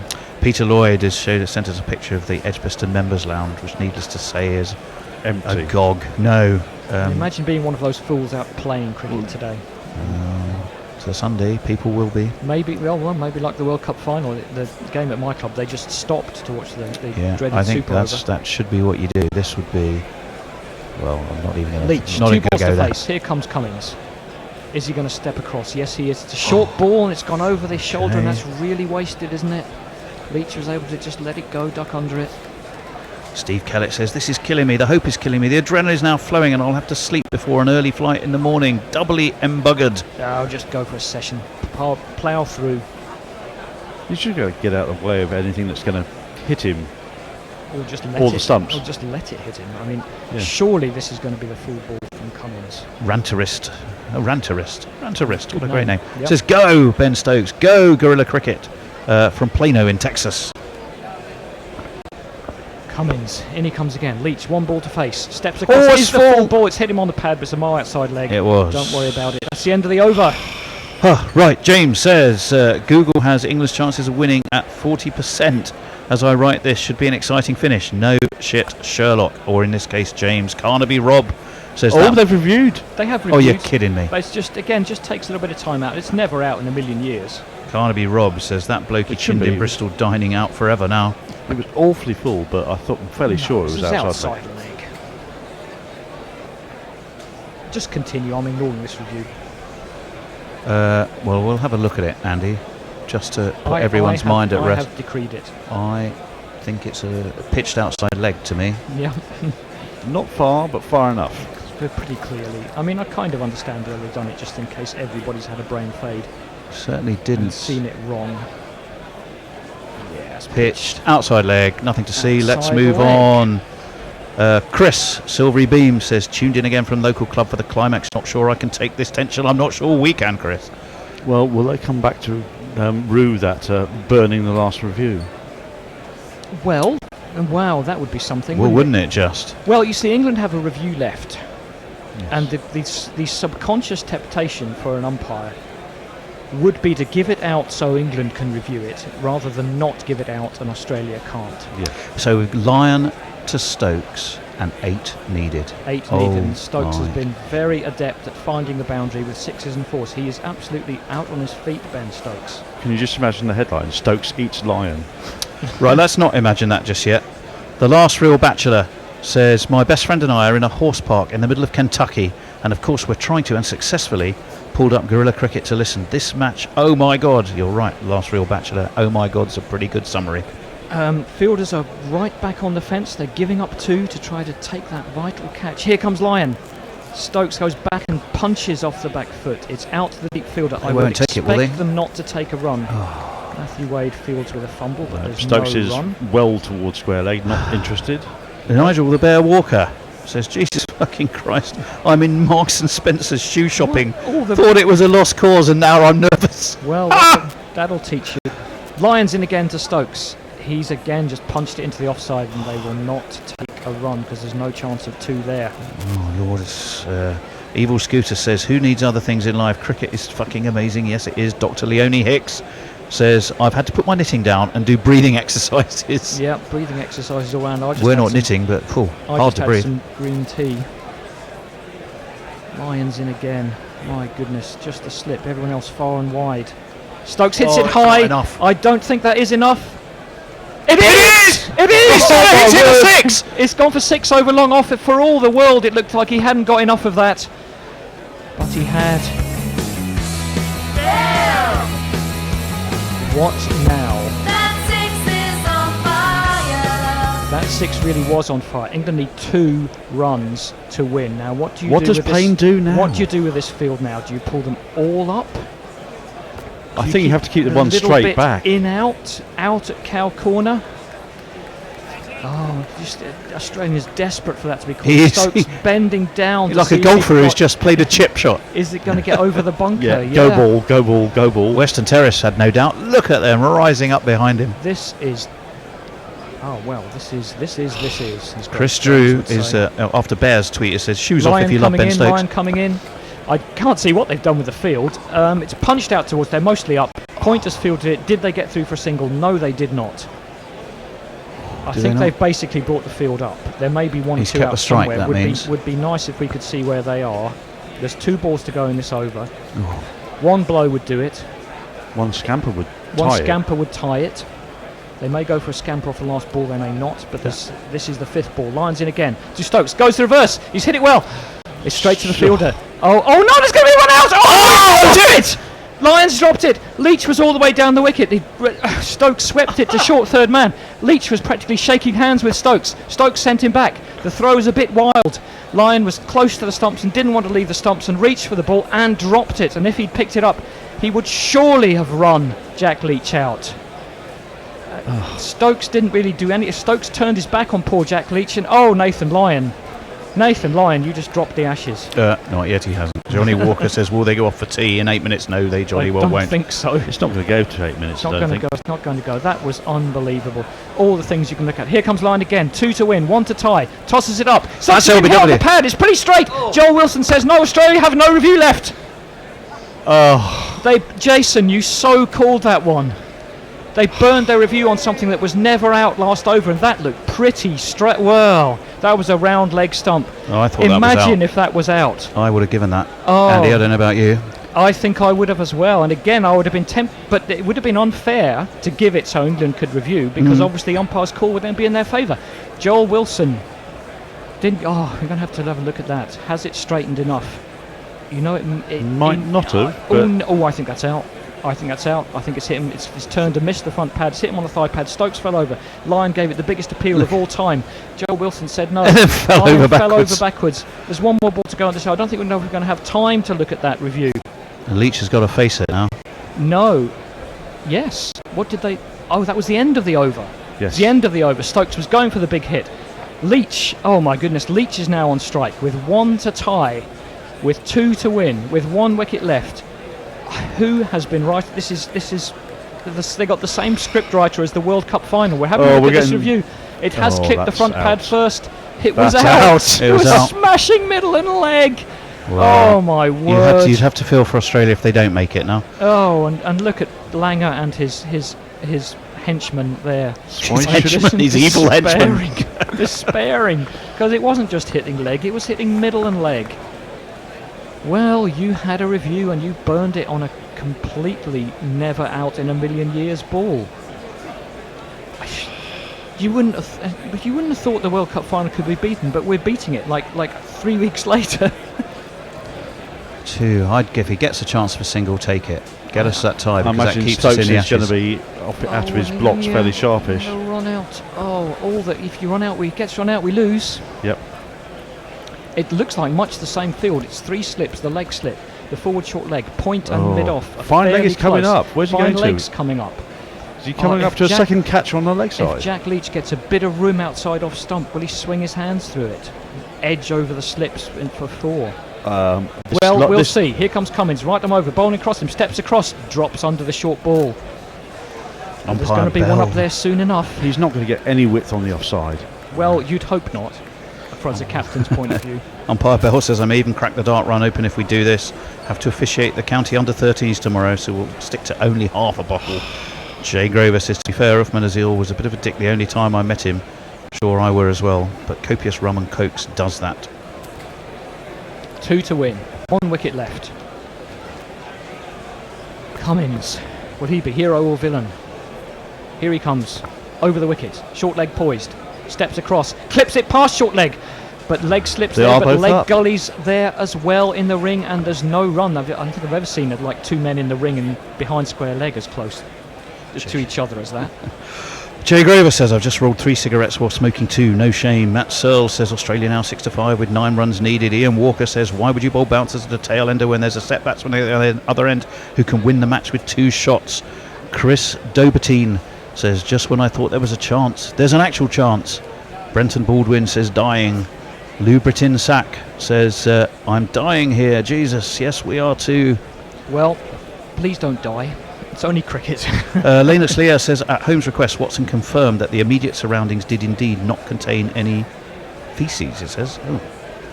Australia Okay. in their Not so sure what that style means. have got first slip very wide. He is tightening it up a bit now. There's a leg slip and a leg gully and a forward short leg, and Cummins has switched around the wicket. Here he comes. Short ball fended off by Jack. They're going for a single. They're going for a single. They're going to get there. That's tied. They've got the tie. That means England are in this series, whatever happens next. 1 run to Oh win. my word. Rob Tanner says, super tense here at Lake Michigan, waiting for a kayak. You're waiting for a kayak? That's more tense than this? Are you mad? Put your kayak on hold. Yeah, because put your England kayak on hold. England need 1 more run to win. The scores are level. What an amazing game. And Stokes on 131 not out on the strike now. And just to fulfill my duties and tell you what actually happened there, Jack Leach basically fended it past short leg, but wide enough of leg gully and square leg, because of course you can only have 2 behind wicket on the leg side, and just into that gap, and they got through for a fairly comfortable single. And Jack Leach, well, is his work done? Can Australia force 2 dot balls? 3 in fact they would need to get Jack Leach on strike again. Stokes takes guard. 1 to win. I should imagine the field will be all Who was up it who wanted in a his tie? grill. Evil Scooters, wasn't it? Said, give me a tie. I love me ties. 1, 2, 3, 4, 5, 6. 3 slips, 3 short on the leg, and 3 short on the off, as you would expect. Here comes Cummins. Stokes has flashed it away, and it's there. It's Oh, beauty! Yes! Yes! Who was shouting louder, Ben Stokes or Tony Bishop? England win by 1 wicket in the greatest Test match ever.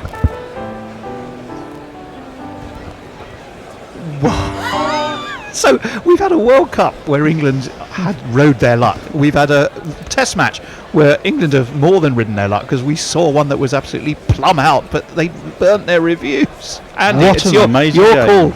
Keep us through. Arise, Sir, King, Duke, Champion, Prince of the King of the Universe, Ben Stokes.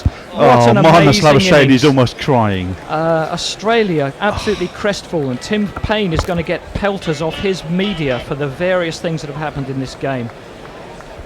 But the Australians, to be fair, are being very fulsome in their congratulation of Ben Stokes. Well, that's And a big one hug man's from Jack will, Leach. basically, against the rest. Ben Stokes, who scored 3 runs off 62 balls yesterday, and I was sitting at home thinking, what is he doing? Well, Ben Stokes knows better than me. Came back today, batted, lost Joe Root early on, batted a decent partnership. Oh, sad Aussie fans. Tears there. It's horrible. I feel. Do you know what? I'm going to say this only once and then forget I ever said it. I feel for them after that review they didn't have, because that was a plum as plum can be. But well done, England. What a performance. And it's been one man. It almost has. And a very relieved Joe Root is walking out to the Joe centre. Root is going to go out there and genuflect and kiss the feet of Ben Stokes for possibly saving his job. Ben Stokes now, rightly, with a stump under one arm, saluting the entire world of cricket, who all rise as one. Well played, Ben Stokes. Means we might hear a little bit less about Ian Botham now. Maybe. Was Ian Botham the old Ben Stokes? Was Ian Botham the old Ben Stokes? Mumat says, more exciting than the World Cup final. Yes. Sad Siddiqui, sorry if I mispronounced that, says, wiping his glasses with a microfiber cloth while carrying the spirit of every test number 11. On that last ball, it wasn't a great ball. It was short and wide, and Ben Stokes just It had was to put his hands through it. But he had to do it under that pressure, and he did it. Let's not forget the role of Jack Leach in this, who stood firm for a long time. Yep, 17 or 18 balls, valuable innings. Jamie York says, Jesus Christ, so does this mean Arsenal will win the league? No. No. Evil Scooter says, thanks all, this was extraordinary. Evil Scooter says, it was, and we were here to see it. We were here to see it with you. Thank you for your company. Linux Lear says, the ECB will get a juicy invoice from my cardiologist very soon. And quite a few others, I should think. Steve says, how nervous would this bloke be? I'm not quite sure. Oh, someone who apparently placed $100,000 overnight on Australia to win. Well, he's Always gamble responsibly. always gamble responsibly, and when the fun stops, Well, stop. I had 40 quid on Australia, but never mind. Ranterist says from Bar Brawler to KBE for Sir Ben Stokes 38. St George's with you. Jay Grover says, never mind rolling 3 fags, I've just crushed them all in tension and I need a wee. Messi Jazz says, not again, losing another one because of a fucked up umpiring decision. Yes. Oh, Roger Well, Melly says, told you guys, piece of piss, it was my pep talk that did it. And I'm sure there'll be... Edgbaston 2005 was 14 years ago, and I'm sure we'll still be talking about it 14 years from now. Well, Linux Layer says that was that is a very fancy way of saying no shit Sherlock, Tony.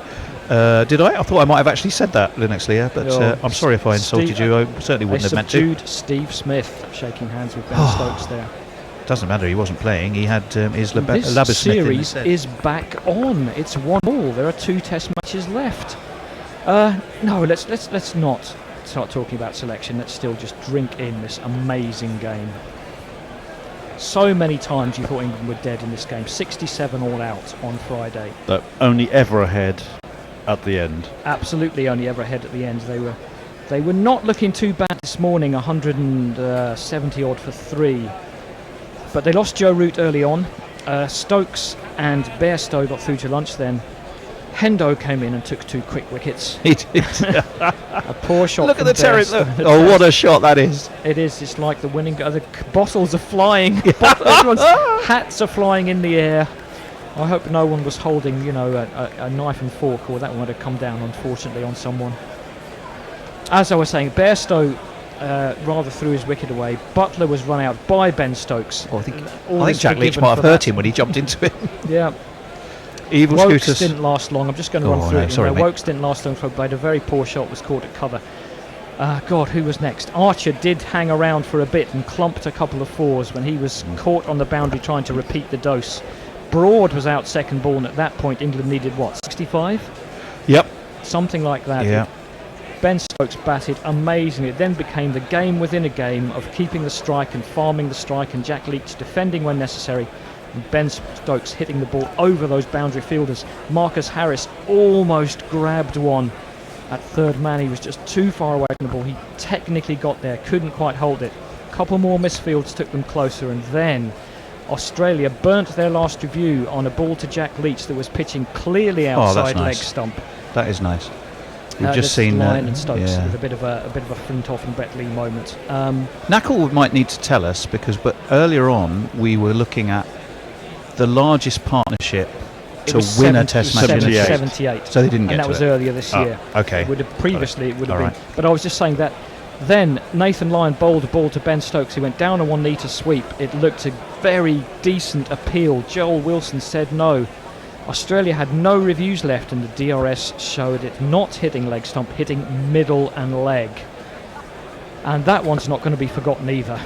No, Fishy says unbelievable. Shirsho Dasgupta just goes, Andrew Mark Smith says, any other sport in the world where the players have to manage the officials' errors? Good question. Jay Grover says, I complain so much about my tweets not being read out, but the fact that Tony's doing so merits some kind of medal for global recognition. Thank you, Jay.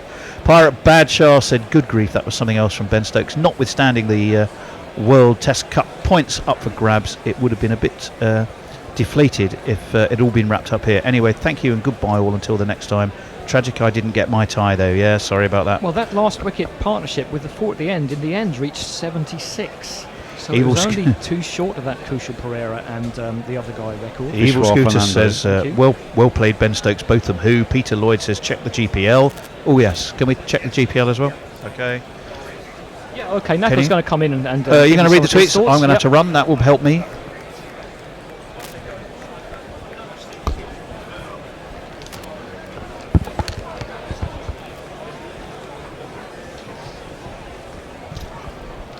Wow. Sorry, yes, we're still trying to digest that, but Knuckle is going to give us some of the stats of... Jason, does that beat Edgbaston 2005 as greatest test ever? From the sense of a position of almost despair, yes, possibly. Or that one where... Because we were... I think Edgbaston was higher quality throughout. Oh, no doubt. Just a few things. That is the third lowest, rather, first innings score to win a Test match, not counting Hunter Cronje leather jacket gate. Right. The second highest 10th wicket stand to win a Test, highest by a mile by English pair. And Ben Stokes, 3 off 67, got to 50 off 152, 100 off 199, 135 off 219. His last 77 came off 44 balls. That was in partnership with Jack Leach's 1 off 17. Jack Leach's first run was the single that levelled the scores. That's one of the... We've seen some astonishing Test matches since 2005. Look, the one that people have been talking about, the one where Sri Lanka won with Kusal Perera scoring all those runs with Ashada Fernando batting brilliantly for an outstanding duck at the other end, was a hell of a Test match. I remember the Bangalore Test match between India and Australia was an absolute classic. India coming from... I was going to mention that one. India coming from well behind, Nathan Lyon taking 8 for 50. Oh, no, I thought you were talking about the one... the Steve O'Keefe 12. No. That was Pune. Oh, that was 2004, the one where Michael Clark took a 6 for... No, not that one either. There's the one loads. where India followed on. Oh, that was Calcutta, 2001. Yes. Yeah, that's up there. Obviously, Headingley 81. Look, when we are a little bit more able to do so, we might try and rank those by some kind of order. But look, it adds nothing and takes nothing away that this is one of the greatest Test matches that has ever been played on English soil or anywhere in the world. One of the greatest Test match finishes we've ever seen, and one of the all-time great innings from Ben Stokes. And I think, I wonder if a few journalists are going to have to... rewrite their copy. Well, rewrite their copy from today. Well, they've got plenty of time to do it. But also walk back some of their articles on Saturday morning, excoriating English I don't cricket think in it general. changes that much. I mean, it took a once-in-a-lifetime innings from Stokes with some... Johnny Bairstow gets half a point, and Jack Leach certainly gets a point. Well, you can give Denley some credit. Yes, as well. too, and Root. Although he, obviously he did get out in slightly less than ideal circumstances. Not that there are ideal circumstances in which to get out. Yeah, those two gave England some belief that they could actually survive this Australian attack. Took Australia into the second new ball, which they haven't done throughout the series. It seems unlikely, even with quite a long gap before Old Trafford, that Australia will go in with the same three-man pace attack. Mitchell Stark must be thinking he's going to get a game. Look, we'll talk about that later, and we'll talk about whether Jimmy Anderson's coming back and who comes out for Steve Smith and all that stuff. We've got plenty of time to do it. We'll do a podcast next week. We'll talk about it then. And of course, we'll talk about this astonishing game in which England have won by 1 wicket, level the series. It's 1-1 after 3. Old Trafford and the Oval. Well, if you've got tickets for those, you're a lucky fella. Or fella-ess. And, certainly one change is going to be made. Steve Smith will come back in for someone in the Australian lineup. Probably you would not, presume. Probably not Marnus Labuschagne. I think might be one or two other batsmen looking over their shoulders. I've got a few tweets. Steve Kellett says, "How the f did that just happen? Have we just switched timelines?" Josh Robinson, that scream of delight sounded as if it came from the bear from M&S. Lou Britton sack, unbe-effing leavable. Dr. Leonie Hicks, Ben Stokes, oh wow, just love Test match cricket. Chris Dovertine sums it up very nicely. This nerve-wracking, amazing, beautiful sport. Johnny Walker asks who won the GPL, which we'll update you on at some point. Linux Lear says, that was amazing. Not better than Kusal Perera, but amazing. It's nonetheless. Sebastian Clare says, called it for Mark Butcher. I remember Headingley in 2001. Yep. See Ben Stokes, absolutely magnificent. I'd also throw in Shea Hope for his twin hundreds at Headingley a couple of years ago. There's so many parallels. And with that near run out, Edgbaston 99, Australia, South Africa. Oh, I did even Headingley again. That was Edgbaston.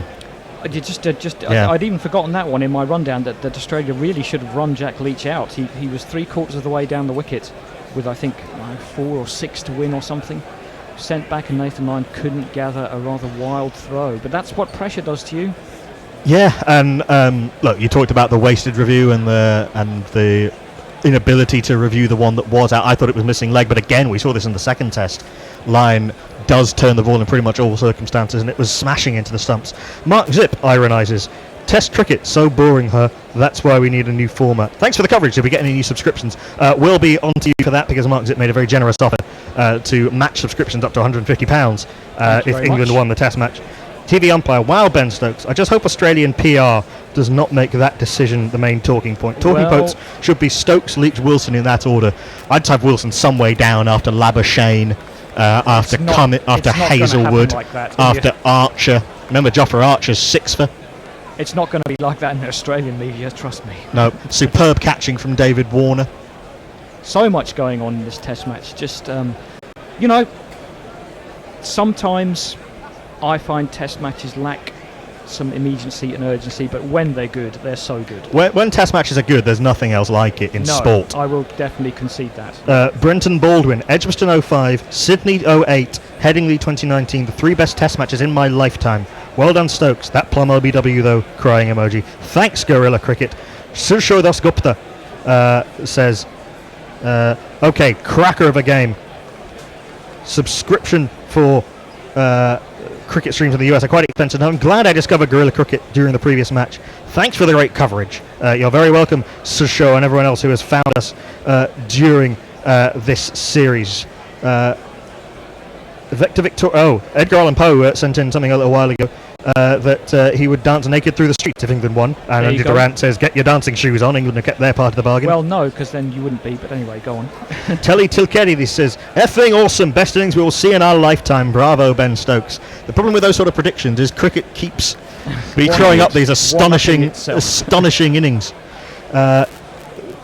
Umpire Bell sent a picture of his beer, which I think is kind of the sentiment that a lot of us are echoing. Richard Royal says, thanks to Guerrilla Cricket, I'm screaming in my suburban car park in Lafayette, Colorado. My half-English 4-year-old daughter has been forced to listen to all of it. Hashtag arise, Sir Ben. Well, you can hold the betting on Sports Personality of the Year, I think. Not that it matters. Veer Ragwan says, Ben Stokes, muscle emoji, the gladiator, innings of a lifetime, take a bow. Linux Lear says the 2005 match at Edgbaston wasn't even the best Edgbaston Ashes ton, Andy.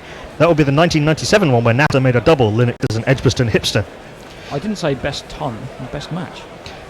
No, she said best Edgbaston test. Oh, test, okay. What else have we got? Backyard Charizard says 41 years on this amazing planet and sport continues to provide moments of absolute madness. Take a bow, Ben Stokes. You got us. Chris Dobertine. I had given up at 9 down. Went to the store quickly and walked the dog. Checked the score for shits and giggles upon our return. 7 runs to win. Then the greatest finish ever happened. Incredible. And that